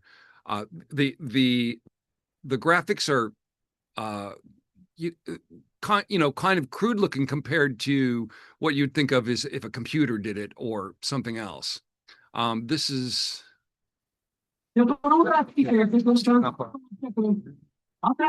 okay. Let me make this big, and let's see. We got to go to. Okay, did it stay on my screen there? Let me check here. Let's go back here. Zoom, zoom, zoom. Okay, what are you guys seeing right now? You're seeing me, right? Yes, the original photo. Okay, let's go back to. All right. I'm not seeing my Zoom screen. Thank you, everybody, for watching, for being patient. Okay, let's make this big. Oh, there we go. Okay. And we'll go to. Okay. Amir, do you know what button he touches to go to the next version of it? If it's different photos, perhaps you would choose a different window to share. So stop sharing Yeah. and then reselect a new photo. Yeah, I found it now. It took me a second to get back to it. Okay. Okay, I've got to jump back to here, and then we'll go back to this, and now I got to go back to Zoom. Okay, it's a little cumbersome. I probably in the future I'll figure out a better way to do this. Okay, go back here and go share and pick. Rah, there it is there. Yes. Okay. Okay, so this is just kind of a close up. I think it was on my Meta glasses, so it's not perfectly clear, but it kind of gives you an up close view of it. It's kind of a uh, been through a lot. You can see like it's kind of beat up, and you see these holes in it. And people think that they're holes. They're not holes. That's basically where they got the resin sample that dated it to 12,500 years, and also they've been able to scan inside and see that it's completely packed with these dense fiber optics. And this is where a seam would be, but there's not a seam there. But from metallurgic analysis, we know that both halves have been created separately and joined, but they're fused in a way that we don't yet understand. I suggested to the researchers they check out some of the data on the King Tut mask because that also had been fused. The gold had been fused in a way that we don't understand as well. The other thing I suggested to them is that we get a light-proof box and we measure photon emissions from it. And also we, keep track of it in a chronological way because it might be sensitive to different, cosmological events or the presence of people. And I also suggested that, when it's in there that we maybe parade through like, an animal and different people and just, check the measurements of it. Because it's when it first arrived, it was changing its weight. Today it would be 12 pounds, next day it would be 14 pounds. And I told them, I think this is probably because it's a trans dimensional density device where it was adjusting its density to this Yeah. density, right? And it was kind of clicking it because now it's stabilized. And it has a thermo, and this is calmed down now, but at first, if you would heat it up, you could use a FLIR camera to see the temperature. It would cool off. It's in that spot. Or if you cooled it off, it would warm up. It had self-correcting. It kind of kept its protected itself, right? So, okay, let's see if I can do this without blowing everything up. We'll go to. Okay. Let me make this full screen here. While you're looking, I would like to interject and say that when I first saw the Bogosphere, I recognized what it was. And if it's what I remember it being, I remember these being any energy cores on ET ships, and they were stored in vertical shafts. And when they were used up, they would be ejected, and it would be like a stack of spheres. And a lot of times these technologies can be replenished, but our human tech can't do it. So a lot of these are manufactured off world. So I was curious to ask Amir, do you see this as being attached to a ship drive, help powering these core to some of these ships? Because a lot of people don't talk about this. So in this configuration, it's let's say like a drone, or very advanced, multidimensional. It's taking readings of life, but not just physiological levels. It's basically emerging. They can exist in ships, but there is a great concentration of them in subterranean facilities where they just pop out of the earth also. They're very widely used. So it's a category of technology. Could be used as a power plant, could be used as a, let's say, a recording device, a drone, measurement. Okay. Were you seeing that when I clicked on it there? Was it rotated around just so I know for the future things? Okay. So let me Yes. go on to the next thing then. Let's see. Go to my Finder. Um, okay. So what would happen was there was a bunch of YouTube guys that, very well known, had channels going back for a long time that had a lot of views and things. And we were all kind of down there. And when it came down to the day, they only allowed me and one other person who had actually put me in touch with it. And it was kind of embarrassing because um, I had I'm not a big personality online. I'm kind of just starting to get this out there. And previous to that visit, I had done a webinar with the scientists that are working on it, and it was kind of cumbersome because they're speaking Spanish. We had to have translations going back and forth. But I think I kind of gained their respect because of my questions, right? Because I'm thinking, well, how do I get this, opportunity? But that gave me the opportunity to be able to directly talk to them about the data, about the dating methods, about they had actually 3D printed a rig to try to get it spinning again to see if they could make it recover. So the thing about the graphics on it that I already had known, but since then I had seen these are graphics that are coming out of the ground on the so-called fake artifacts out of Mexico. Now, one of these influencers that we all know of, and I'll just call her Ed, like erectile dysfunction, and she has a narrative that that the Anunnaki are our saviors, and she's gone to the trouble of making a video saying that these are fake and that the Mexican artifacts are fake. I've was introduced to these. I sat down on a plane next to a famous physicist, and he showed me his collection. He told me that they've been dating them and using thermoluminescence, carbon dating, and actually there's some of them they can use ceramic magnetic dating, and all the dates are corroborating from like 8,000, 12,000, and 22,000 years old. Recently, they've gotten dates of 38,000 years old. So, I mean, civilization is supposed to go back 6,000 years. You're starting at 8,000, and then you're going to 12,000. You're going pre-cataclysmic, pre-Younger Dryas, right? And whenever anything is embedded in any of these, there's a resin that you can get that can be carbon dated, and then underneath that you can get the thermal. You have to go in a light-proof lab, and you can get a reading for thermoluminescence.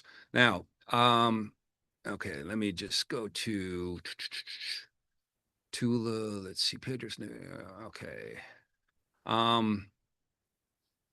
I'm going to see if I can open all of these so it'll let me go through these as a slideshow, maybe.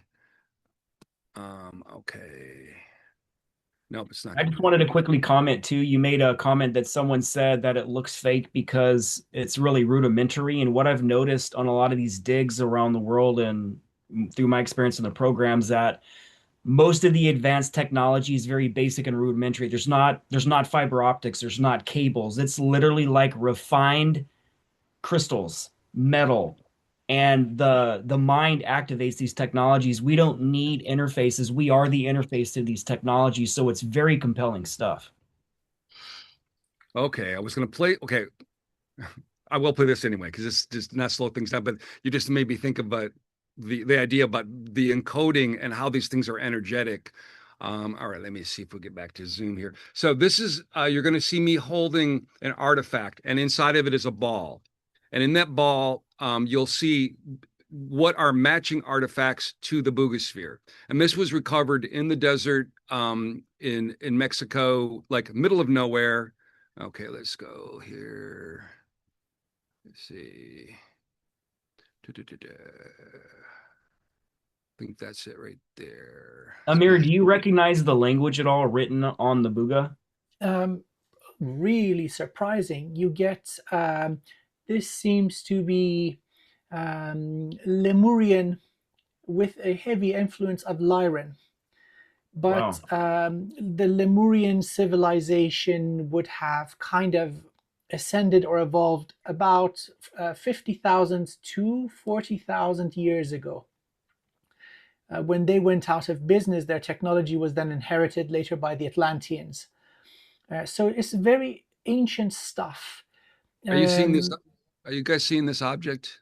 we're No. seeing the Bogosphere on the translucent Okay. pillar. So All right. the Thank you. picture. Yeah. Okay. Let me. I think maybe shut that window and you can open up the new window like Amir was saying. Okay, let's do that. And now I have sympathy for people trying to find things on Zoom. Okay, I think And I this like might. the idea that the tolling on it, it's not perfect. It looks like it was literally created by beings where they didn't need the symmetry like we see in the hieroglyphs, and like it looks like it was laser printed like we see in these ancient civilizations. You know what I'm saying? So that speaks a lot. You can see it's literally hand told by something, biological hands, not mechanical hands. I think I'm going to just close QuickTime and start it again because it keeps showing me Boogie, even though I've got it open to the correct thing. So what I'm going to show you now is it's a cup that I have. It's in my hand. Is we're on our way out to the desert, and inside of it is a ball, and it has actually I can go. I have it in the house. I could bring it out and show it to you on camera if this gets to be cumbersome. But okay, here we go. Here. Okay, that's QuickTime and. Oh, I see. I've got more windows here. Okay. It's just not showing it to me here. Okay. Um, let's see.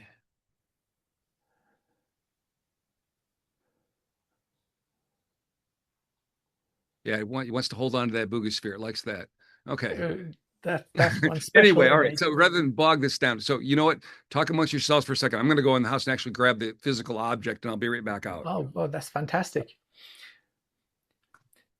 There's some footage of the sphere actually flying around. So usually they wouldn't malfunction in this way. Something brought it down. Um, some of the artifacts that are being found, they do go back to Lemurian periods. Um, talking with Sean Bond and Yisha, shout out to these wonderful guys. Um, they also have access to lots of these artifacts. Some of them just excavated. You can see them doing this. So here we have Frank. Okay. Now, Ah, let's see if you can see this. Okay, on this side of it,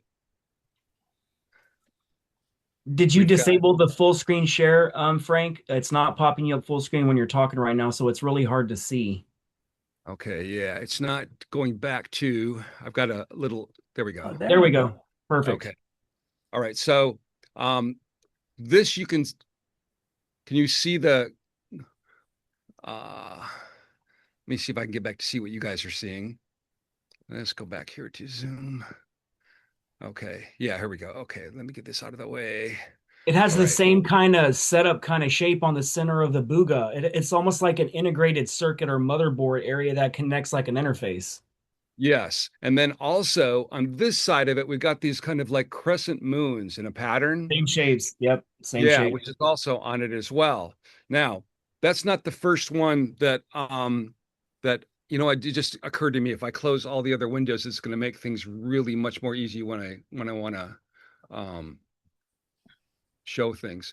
Because I want to show like a dig where we're actually pulling out of the ground something that has a large scale of the same thing, this kind of Yep. chip design on it. Yep. Now, this is one of the reasons people immediately say that it's fake or whatever. Oh, integrated chips were only invented in the 50s, and how can this be? And blah, blah, blah. It's like, I don't know. You tell me, Well, right? technically, we discovered it in the 19. We discovered that in 1947. So you can't say it was invented. Then we rediscovered it in 47 with the Roswell crash because that's where it came from. Re-entered our awareness. Hmm. There's a very That's a, active that's a restriction good of way of saying information going on. it. Okay, so let's see. Let's go back to yeah. Well, that didn't really work, but we're gonna forge ahead anyway. All right, Yes. so let's see. Let's go Booga. Let's go to Tula. Okay, and okay, we're gonna jump ahead here because I got so much stuff. But okay, basically, let me just make the point about that is that I went there, met the scientists, went over the data, touched the thing, looked it over, found things in the desert, pulled them up from the rocks, and let me see if I can actually play one of those to show you like coming out of the dirt because it kind of does something when you see it coming Yep. out of the ground. Okay, here we go. Let's see. As if it's So reacting with the photons for the first time outside of the ground, because that's very powerful. That exchange of energetic information. let's see. We'll close this and go to here. Okay. Excellent. Oh, wow. Okay. So this is yeah. Now this object. This is incredible.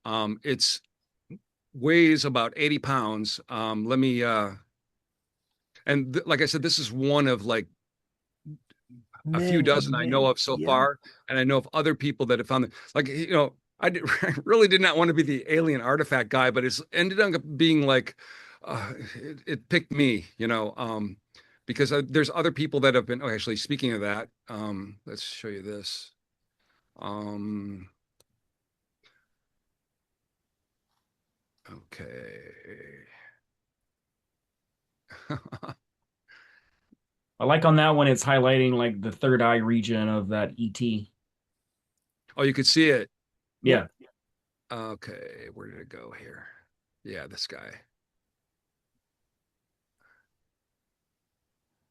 And I've got several now that have like earrings on them. They're like, ears with like things hanging off of them.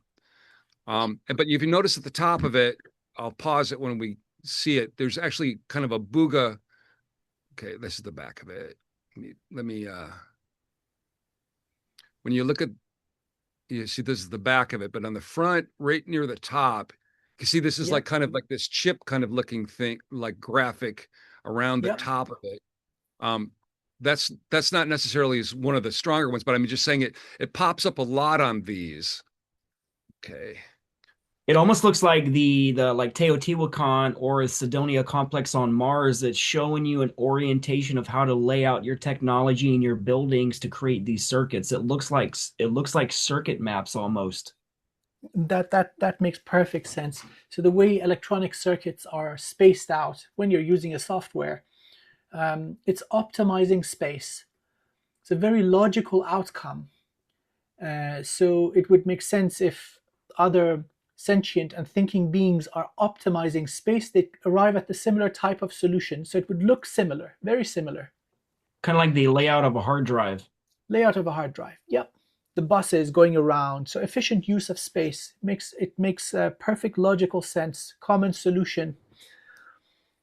Okay, so this is the okay, crawling up on the top of this mountain. We had cleared out are you seeing Yes, the yes, yes. okay. We cleared out the a bunch of weeds and debris, and it's kind of a hole going back in there. So there's snakes. So you'll see what I'm doing, and I think you'll be able to hear the audio on this. Let's let it play. I was a snake. Now give me a stick too, like that. A stick? Yeah, stick. I don't use this.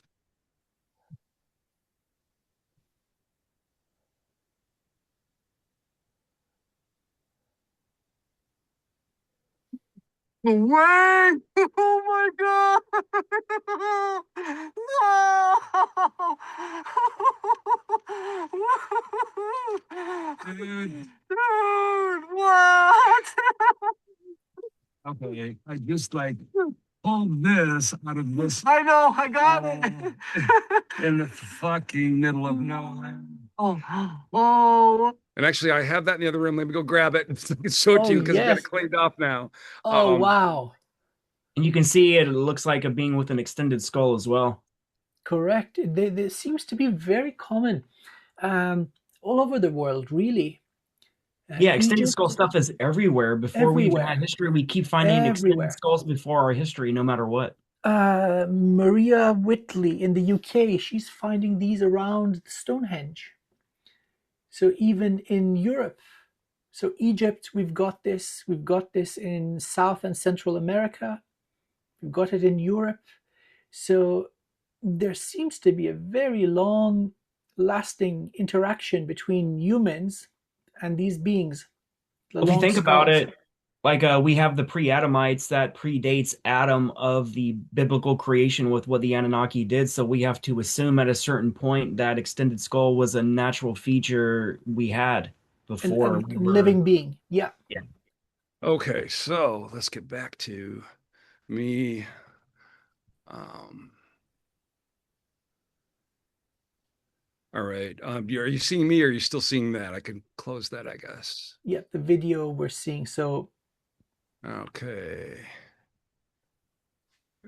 Close window. Okay. Am I back? Yep. yes.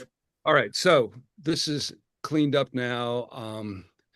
And you could see, let's see, the light's a little red here, but um, it's got this is embedded. This is a stone that's embedded. This is a black stone that's embedded.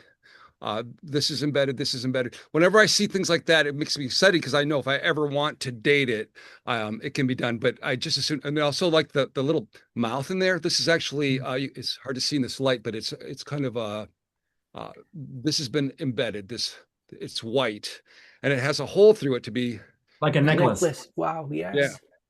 And Is it so is it an amplifier, Amir? Some kind of heart spiritual interface of some kind? You have you to would think touch if it. you're going to be So, wearing it here, uh I huh. think that would be a good Good. guess. So, Frank, Um, as you're connecting to it, what are you picking up? What emotions or what thoughts? What the first time you found it? What was it giving you? Because that's it, the consciousness part of it. I might have stuck it there. It felt like an old friend. It just felt so familiar.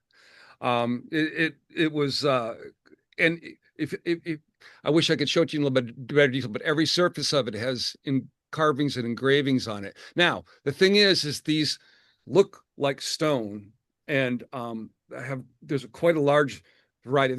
Okay. At first, I heard there's tens of thousands, but I was down near Tula, found stuff. Got on a plane, flew 2 hours, went up to Agua Calientes, and then went out the deserts there, found stuff. I think that there are millions Yeah, of these, millions, yeah, because if you look at the time span, we're talking 8,000. We're now going to 38,000 years. These things were made, and then people that maybe are a little more sensitive to me when they're saying these were left to tell us who we are. yeah. Okay, Well, that and is true. I grabbed a couple more things that I had pulled out of the ground that day. Um, this is just I'm going to see if I can get a whiter light on here to make things a little bit brighter here Are you because using SAR or LiDAR to locate a lot of these? it's basically just a pendulum and a dowsing rods.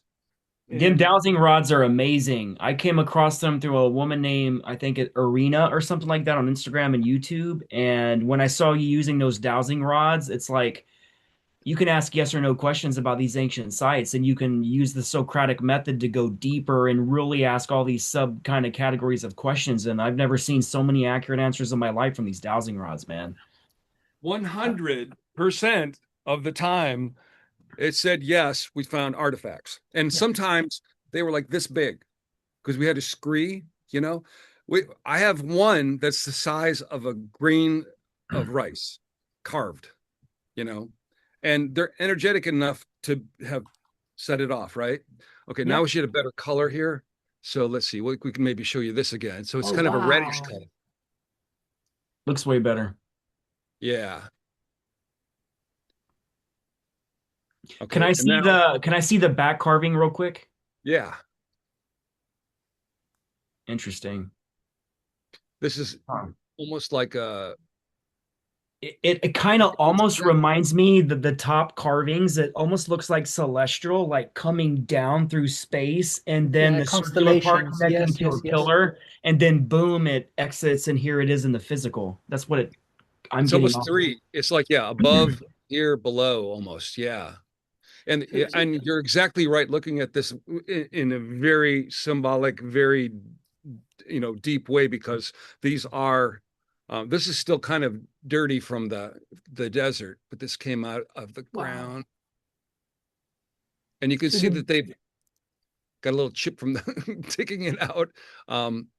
But Can you flip it up where the teardrop is at the top? Because it looks like that looks like up and down. That looks oh like yeah, yeah, again the that is, face, the third eye stone. yep. You actually see the mouth kind of carved out too. That it looks like almost like a tentacle at the bottom. That's really interesting. Yeah. a lot of these are depicting hybrids.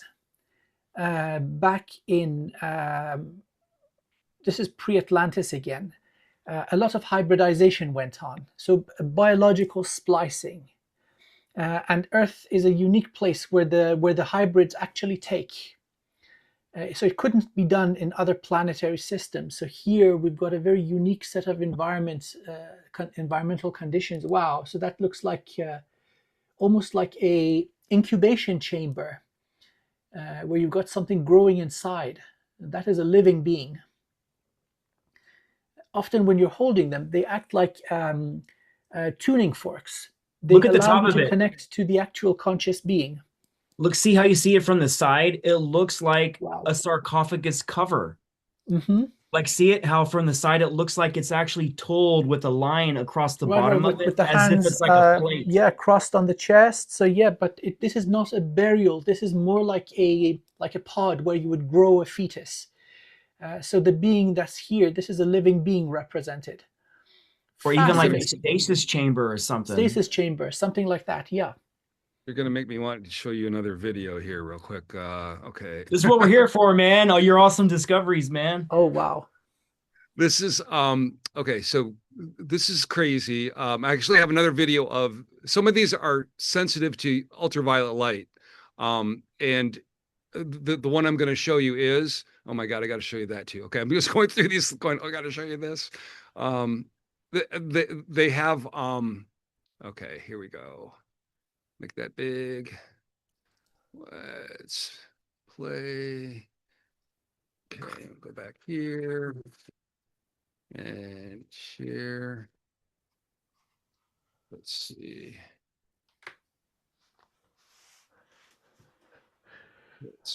Here we go. Okay. Can you see that?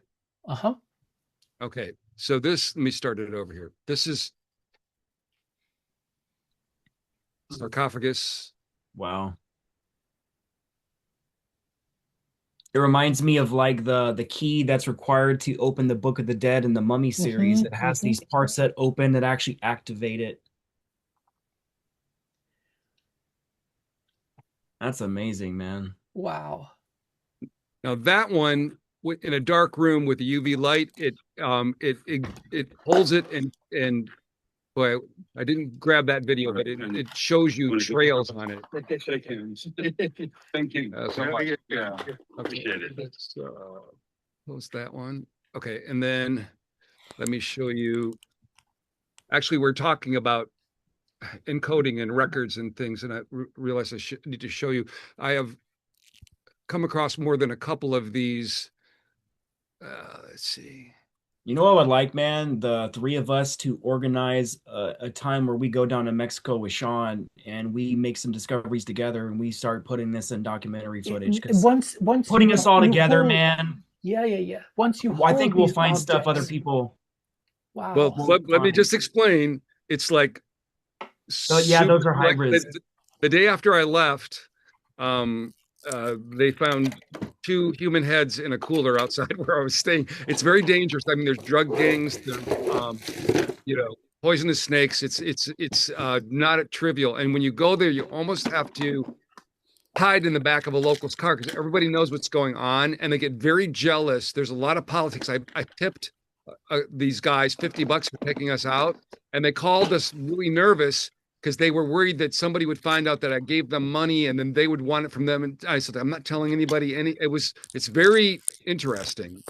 It's I'm always like would love to have everybody have the experience I had, but it's also I have to tell you, it's really quite it's not touristy, you know what I'm saying? Yes. All right, so this is I don't another. do touristy stuff. I do all the dangerous stuff. Hey, Frank, remember my roles and what my roles are for when we're on these ancient sites? It's not so Well, much for you, Drago. It's for everybody watching. Okay. I know if I'm going with you, I know what I got. Oh, Okay. wow. I These wonder if it latches are creates a stone. circuit. It reminds me of like the door at Coral Castle we did that documentary with. It looks like the same kind of cool stuff. Now, this is the language that Isa, Sean Bonnet Isa, she thinks it's an algorithm because it's very difficult to find two that look the same to try to make it a to try to find commonalities to make a language. But they do have a lot of graphic kind of communication on them as well. Now, this was originally when it was found on a crappy phone in Mexico. I've got better video of it now, but there was a second one that I actually picked up that's it doesn't have much of the language in it. It's got a lot of the graphics in it. Yep. Let me see what I've got. And it has heavy connections to Egypt. A lot of the symbolism in it, it's literally Egyptian. Anubis, Thoth. Yeah. It's crazy, Drago. Like there's straight on Ankhs and I have Anubis and I mean it goes on and on. Okay, let's see. Let's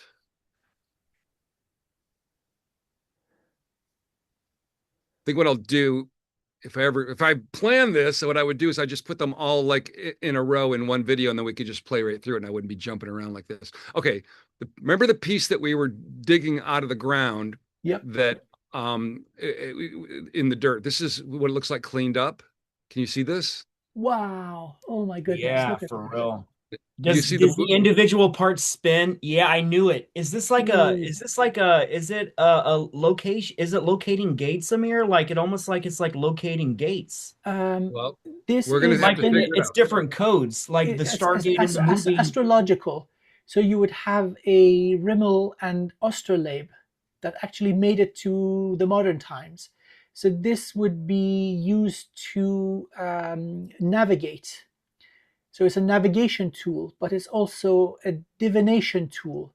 So it's concentric rings, they move around, but the patterns allows you to, it's like an early version of a computer, mechanical computer.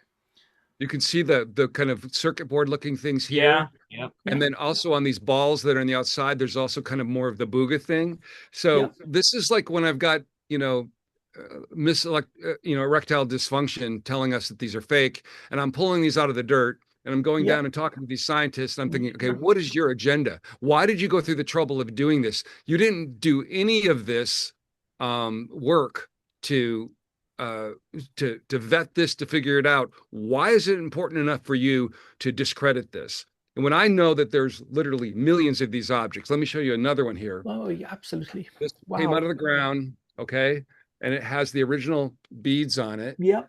And you can see this is like, it looks almost like a king in Egypt, right? Yep, the upper and lower Egypt, yeah. Now, look at the back. And then we've got Same the symbol over same again. circuitry pattern. And These then look these how are thick that is. wow. So like if I'm going to wear this, I got to wear something regal, right? Mm-hmm.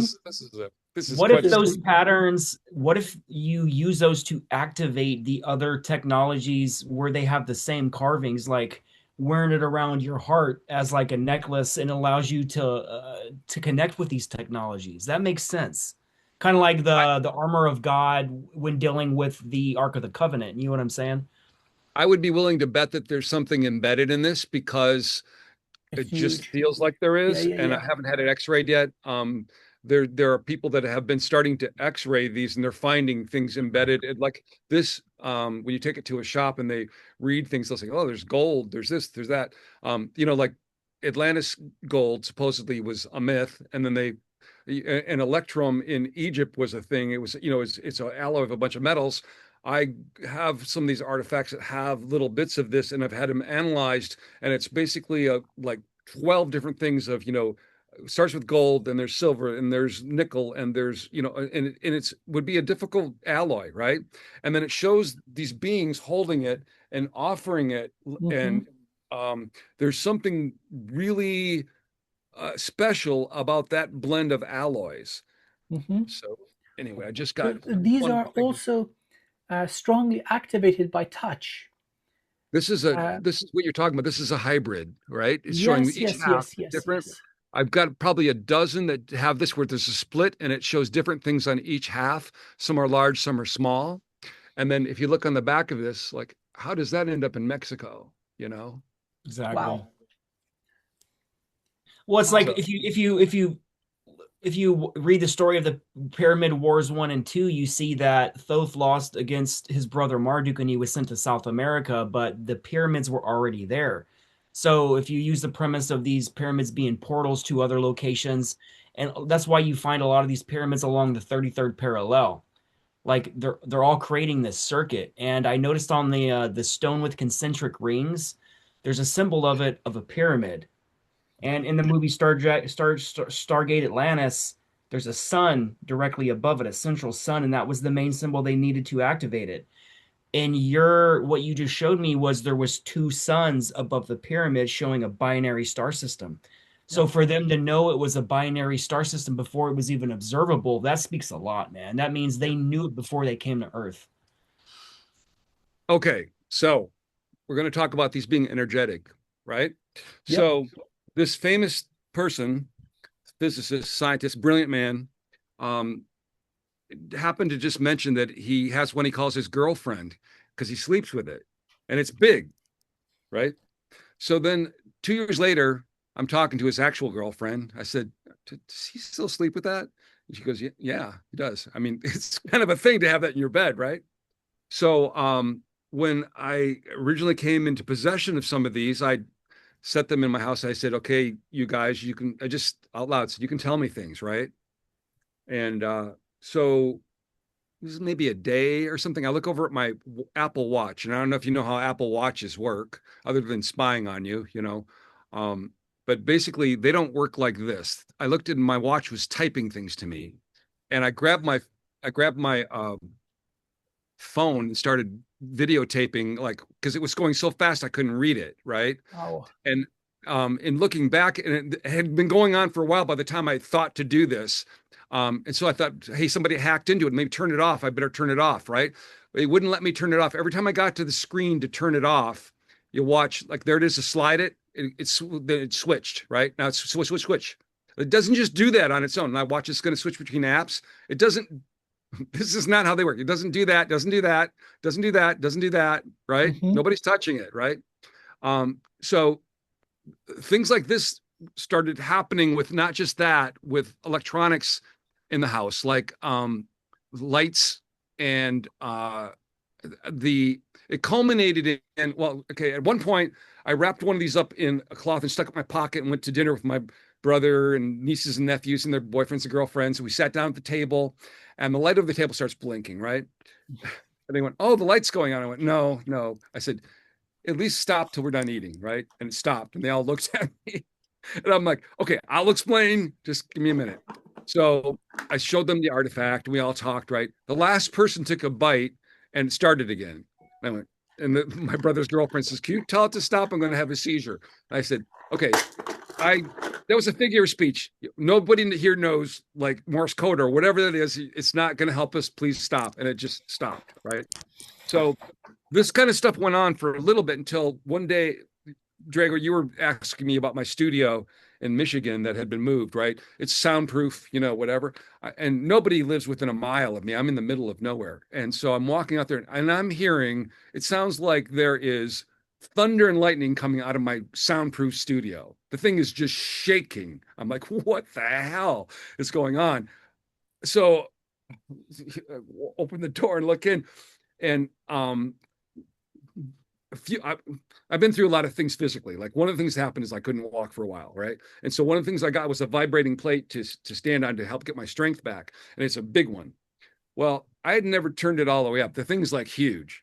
It was turned all the way up. Two switches have to be turned to turn it on, and it was turned all the way up, and it was just and so I had to pull the plug out of the wall, and it was pretty much toasted. Like now, when you plug it in, it was just like gonna go full blast, which was not good. Anyway, so I had to go in and go, all right, guys, got to find another way to talk because this is too expensive, right? And we're not getting communication.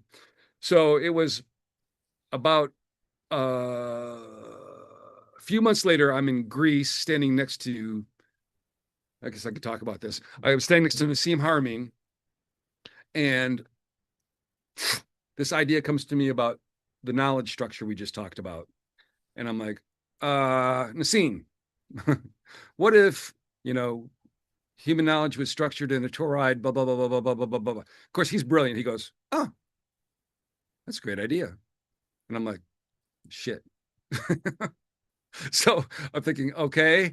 I had left there and I went to go see William Brown, who works with him, who's like almost too smart to be a human being and talk with other humans, right? And so I had a 2.5 hour interview with him that I haven't edited yet because all this other stuff happened in the meantime. Because when I started talking to him and I brought up this idea again, not only did he get it immediately, he started using it in the context of the conversation and using it against me when I would complain about string theory and dark matter. And then he talked about how they had used a bit of string theory to solve a really important part of their equations, right? And telling me, that my premise that all knowledge is valuable, right? Anyway, so at that point I was like, now I gotta do this, right? And when you're talking about something like this, it's a little bit of a struggle to explain it simple. And when I do it in a video and I animate it, it'll look simple. But when you're talking about doing it in a practical way and making it work in a laboratory and a computer, it gets very complicated, right? And I just happen to have a reading disorder that's so severe that actually shuts my immune system off when I read. So I'm like, really, universe, you're going to make me write a book? You're going to make me figure out this code? You're going to do this to me? Really? Okay. Because, it could have just been one of those ideas that went away, but it just kept, there's just no way I was going to get away from it. So, yeah. Anyway, there's all right. Frank, there's a consciousness aspect to them, especially when you're holding the object. It seems to steer you to pre-designed location in consciousness. And in many of these cases, because I had the privilege of going through to some of these sites with Sean and Yisha, when you hold the object, it allows you to connect with the being, with the actual being. Some of them are in stasis, some of them are doing really poorly, some of them are very vibrant and healthy. And it's like a walkie-talkie. The stone itself strengthens the connection. Just wanted to add this. These are not just simple carvings on a stone. They have additional functions that can't be exactly modeled or explained. Just looking at the physical reality, there's more going on with them. So yeah, so let me explain. This gets really deep. So let me explain two. Okay, so they're not really stone.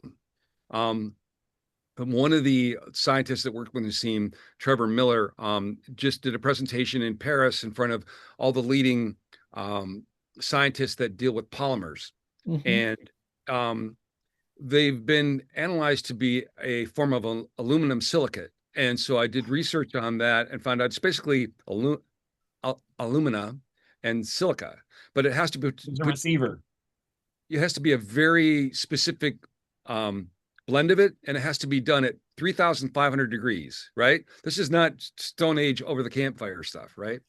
And so I went into the machines and I asked them. I said, "Okay, if I want to leave records for mankind, and there's cataclysms and whatever, what is the best stone I could put messages on, or would aluminum silicate be better?" And it Silica. says aluminum silicate by far, because it doesn't allow water. It's not affected by temperature. It doesn't have lichens grow on it. And it allows fine drawing on it. It went just right down a list of like all of the advantage of it. There was definitely a high technology that made these, that encoded them, that now, we can talk about consciousness. Actually, are you seeing on the screen right now Yep. the picture? Yep. Okay. So this is Esau, and this is going to be the subject of. I'm doing a trailer for this right now. It's a site in. Let's not talk about where it's at, I guess, right now. But let me show you what's inside. Uh, Trevor was down there a couple days before I was, and he pulled a crystal skull out of here, and then what's interesting is once you get in around the corner there, you're going to see a sculpture, and the sculpture is carved out of the bedrock. Okay. And this was all kind of top secret, but then somebody kind of let the cat out of the bag. And so it's been, I don't have a lot of images of it right now, but I've got this one. So I'm going to describe to you as, okay, out of the bedrock is carved this head. And this head is about 2.5 feet tall. It's really large. And when you shine a UV light on it, the bedrock doesn't light up, but the head does. Wow. And from this angle, you can't see, but it's not quite human looking, right? Um, Correct. and so you can see a little bit like the light is hitting in there, but all around it, it comes out of that bedrock, and it's the same rock as the bedrock, but only the skull lights. Now, not only that, we're in the middle of the desert. There's snakes, there's army ants, there's red ants, so there's fire ants. Fire ants are streaming into this cave, falling into a pile, and twitching like they're being electrocuted. Wow. Now, when I crawled in here, I had a feeling of like everything was okay, and I was helping. It's very tight, so I was helping other people that were with me. Okay, watch your head. I'll help you. And guiding them in, right. And there was a couple of people with us that were, no, we're fine. We're just going to do it. So I got out and let them go in, and they went in and they started singing to it, right. And I just got this feeling like, oh, doesn't like that, right. And immediately one of them got sick, then the other one started getting sick, and the next one was sick for the whole next day. So there's definitely an energetic uh Yeah, their protection bodies here. aren't compatible. And when Isa and Trevor were first digging into here, she heard a snake, and so they stopped because they're snakes, right? And then they didn't see a snake, and then they uncovered a snake sculpture in here, right? So this is like another one that we're talking about, this kind of protection guardian Yeah. thing. So I had How big is it? walked the site with my dowsing rods, and I'm like, okay, there's something here, there's something here. And then little did I know, they had done ground penetrating radar, and I started noticing these green rocks, right? And so where I was finding stuff, they had these green rocks, and then I when they had asked me to do a documentary about opening what we think is behind this, which is probably, we're pretty sure it's a not human tomb, right? And so we're enlisting people like so far. I think this is fine to talk about, like JP and Emery Smith. JP has given us some warnings, like look out for this. Wear a N90 mask because there's a powder that can cause an pneumonia. The way these things can be protected. Mhm. If we find physical remains, Emery Smith is on board to help us, look at them. Yep. So these things are not new. They've been found before, but this is the first time we've got it secret. It's in a place nobody knows that we can. Now, everyone's going to call. They're already calling. The artifacts fake. So you can only do so much. You can only do so much with these hypnotized monkeys, but Yeah. the thing is when I always tell people, and it's with you guys, I can go, trust me, bro. You guys would trust me, right? Sure thing. But for most people, they don't understand that I'm giving them a tip of the iceberg of what I really know, and it's hard to get that across in a day and age like today, especially when you have people that like Miss erectile dysfunction, who's like dysfunction, who's she's got real information. She's actually in touch with ETs. I know other people that have met them. Yet she's saying stuff that I know for a fact is complete bull. So what is that misdirection? What is going on there? What is that agenda? And I think it has to do. This is just my intuition. It's with putting these motherfuckers that have been like messing with us for thousands of years in a position of, elevated position rather than taking our own agency. Yeah. And so I'm not having any of that. That's not what I'm here for, Understood. Anyway. Yes. These objects, when you're in their presence, so proximity does seem to come in. When you're holding them, or you're, for example, inside that small cave where the skull is located, you start becoming aware of more things. You can probably consider them conduits. They do facilitate the connection of consciousness. I've got a tiny little one from Mexico, and so let's see if I can get this. This is one of the elongated skull beings. Again, the tiny little mouth shape. And as far as psychically connecting with the being, it is called Tiaka. It was in a, let's say, like a preservation chamber in stasis. I woke it up. It came out of the stasis. So much technology for repairing the body had been there for thousands of years, repairing the physical part of the body. And it was in a tiny ship that does actually look like the craft that you have etched on the artifacts. And it identifies as one of the Asgard species, elongated skulls, and these guys have had connection with humanity all over the world. You've got the Nordic runes, which seems to be their language. So the runes that you would find in the north of Europe, part of their original alphabet, is etched in these stones. So they've been tweaking with humans for a very long time. Their presence is well established, but not very well known. Again, going back to that whole notion of evil or Satanism, where everything is supposed to be just the physical. This type of knowledge will shatter that type of reality. We can call the matrix. And so, of course, there's vested interest in poo-pooing stuff that has, as you say, millions of artifacts. You just need to go there and you will find. You're just walking around, you see them tipping out of the dust. So certain locations like Tula, for example, very rich in these. And you were talking about that the fact that many of these people are living in poverty. And so they have no choice but to sell them. So they're being spread around. Maybe there is some wisdom in that, because these artifacts, they hold the wisdom. When they're scrutinized, then they're going to reveal more of their secrets. So perhaps there is some wisdom in this, the way that it is happening. This disinformation, the slander, it's not going to stick. It reaches a point where the evidence is just overwhelming. I must be honest. I agree with you. I agree Yeah, with you about that. I agree. yeah, Yeah. yeah. I must be honest. Initially, I was highly skeptical, thinking, okay, this is a local industry that the locals are creating these and selling them.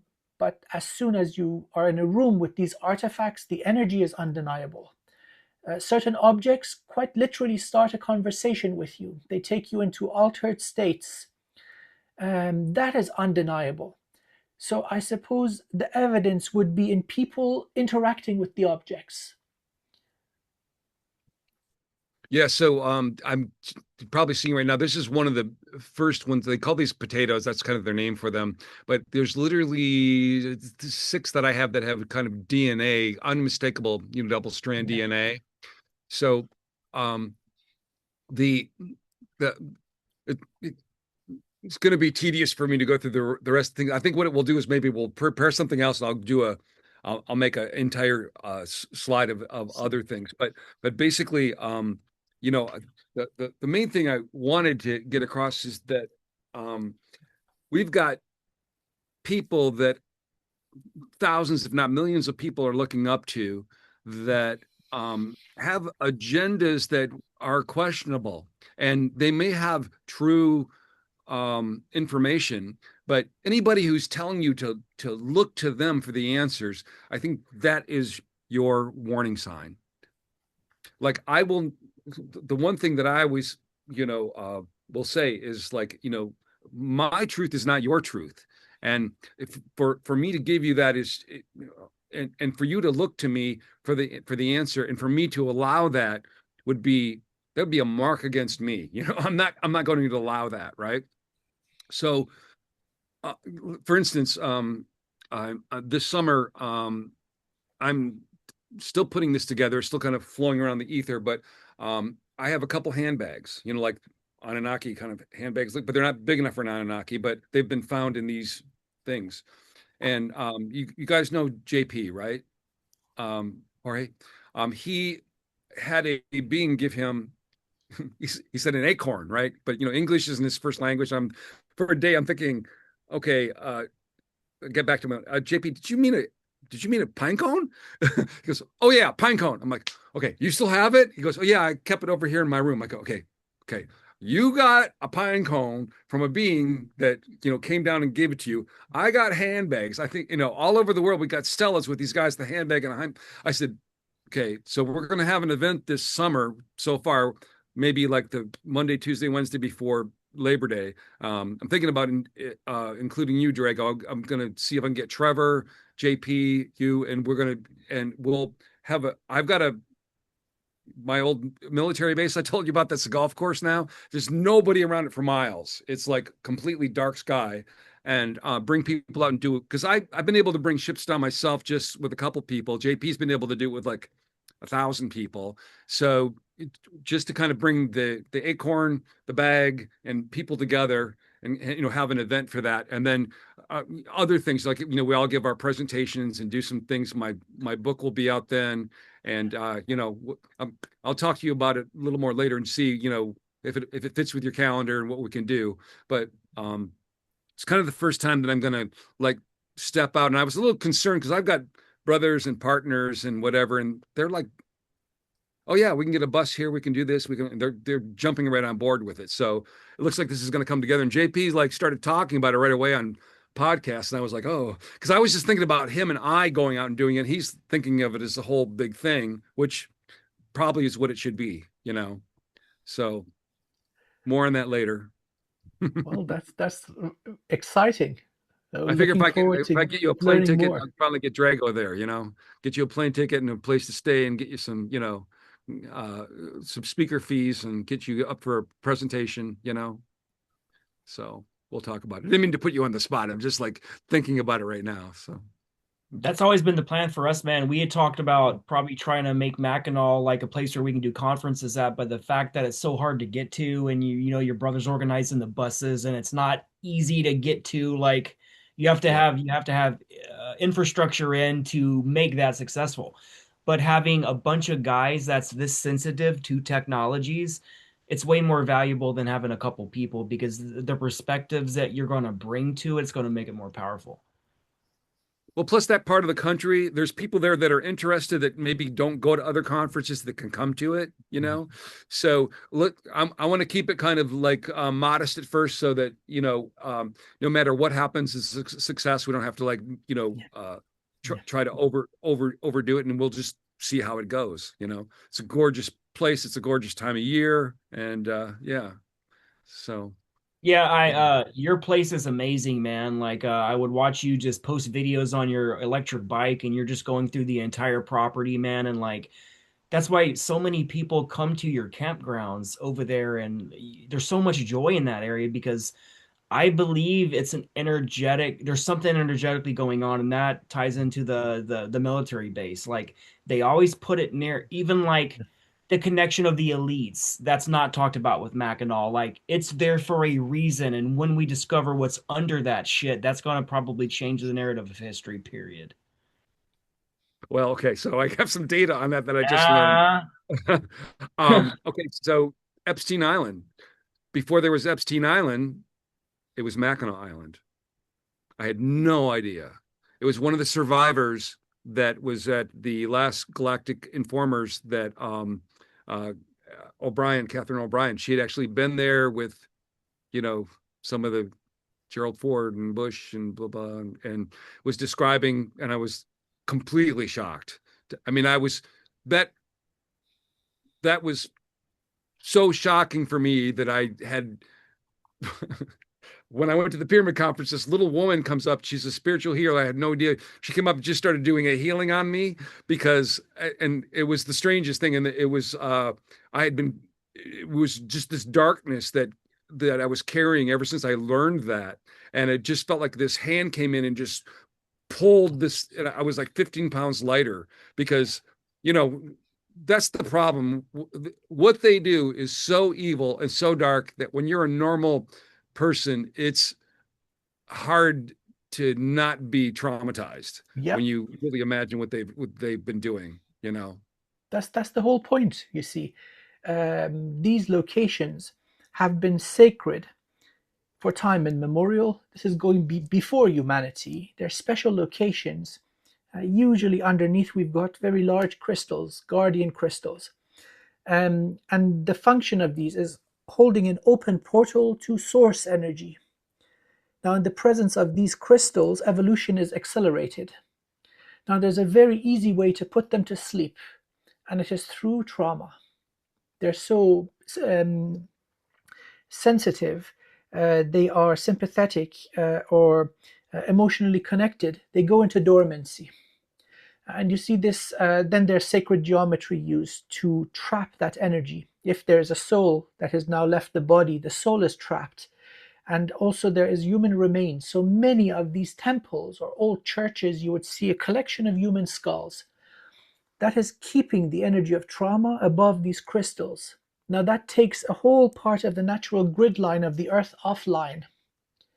So once we are able to do some healing work, so for example, if there is a soul trapped, to pass it over into the light, so to speak, so it may find healing guides and to be able to reincarnate and continue its journey, that energy of trauma is released. So a lot of people are doing this. Grid workers, many of them don't even consciously know what they're doing, but that's exactly the function. So like nerve cell by nerve cell, the grid is coming back online. Earth has its own natural immune system. So many of these frickin' pirates that are in control, they're going to be purged by the natural immunity of the Earth. So I do believe you're located above one of these guardian crystals.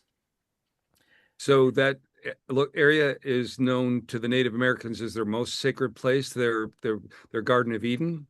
And if you can get a shovel in the ground on Mackinac Island, there's probably a body there. Yeah, so I mean that all lines up. Yeah. and so Yeah. the Yeah. elites were using it for their own purposes, Yeah. their own dark purposes. Yeah. Yeah. Yeah. Yeah. That's what I So believe your mission is. You're here to convert these energies back to the light. And that's why when you build these structures on your own property, you're lacing them with crystals and stuff, and you're using magnetic instruments to help you determine like the dowsing rods. It's telling you where these crystals need to be placed in the foundation. So like you're doing it, Frank. yeah, In the it words of was in the words of Borat, wah wah wee wah. Like, oh my god. uh all right, guys. Well, I think, we probably are at a good stopping point because right now I've got my other material I probably should put together and make it a little more seamless for people watching. So I'm not poking Yeah. around trying to find videos for you. Frank, we freaking love you.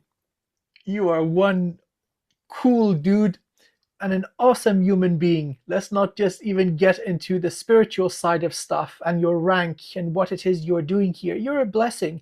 Thank you. We're so deeply honored by your presence. Um, Keep up the amazing work, man. Keep being awesome forward and upward. Thank you so much. I feel so honored. This has uh, been such a highlight, and I kind of really needed it to debrief with my spiritual bros here a little bit because it's been just a nonstop, whirlwind of things going on in the last couple of months, and this was good therapy, good spiritual therapy. Thank you. Oh, likewise, likewise. So, Frank, could you kindly share with our viewers where can people find you? Where can they find your work? The easiest way is Mortals, Mortals of Earth, and it's a web page, it's a YouTube channel, it's on Facebook, it's on X, it's on TikTok. Heaven help me. And also Substack. I try to keep the content consistent across it all, but I don't always have it always matched up. Like I just ended up doing a lot of stuff in Cambodia that only went up on Facebook. Um, and the different platforms have different things they're optimized for, and I'm just one guy trying to do a lot of stuff. So, and probably if you got to my YouTube channel and you just started through my feed, it would kind of catch you up with who I am. You can see that I'm not just a one note guy. I'm kind of go all over the place between consciousness and ancient stuff and calling Zai Hawass names and things like that.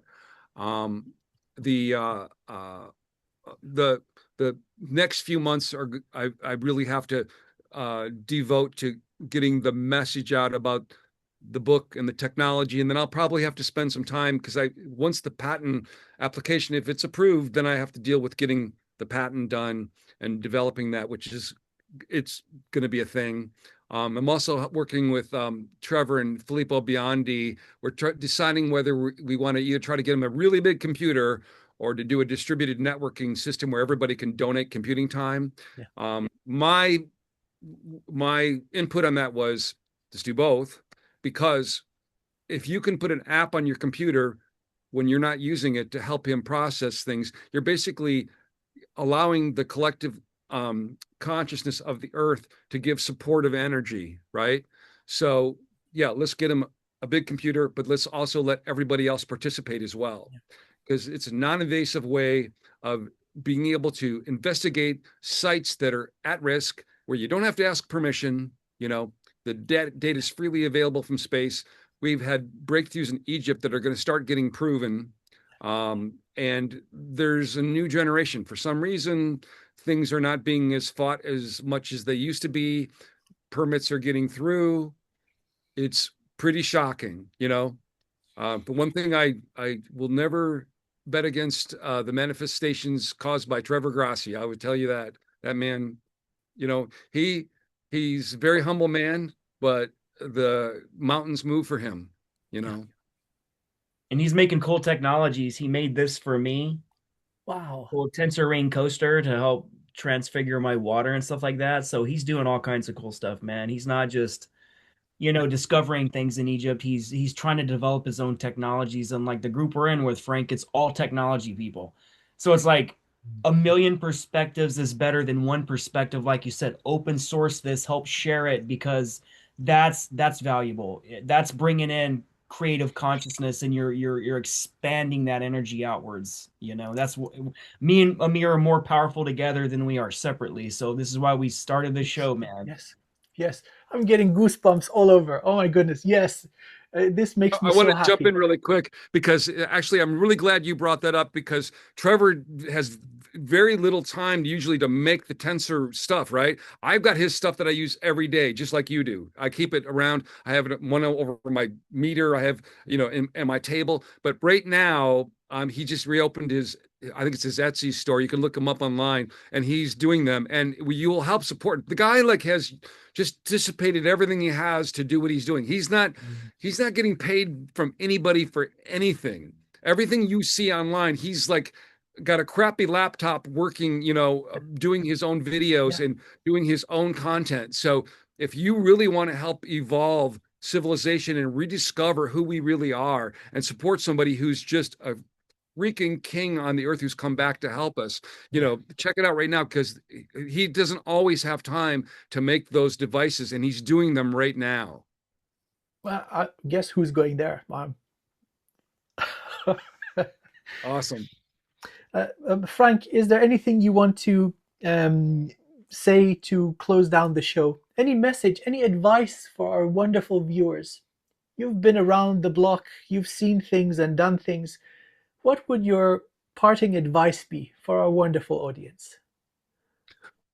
I would like everybody to understand how important you really are. Everything has been a spell to keep you from understanding your power in this universe.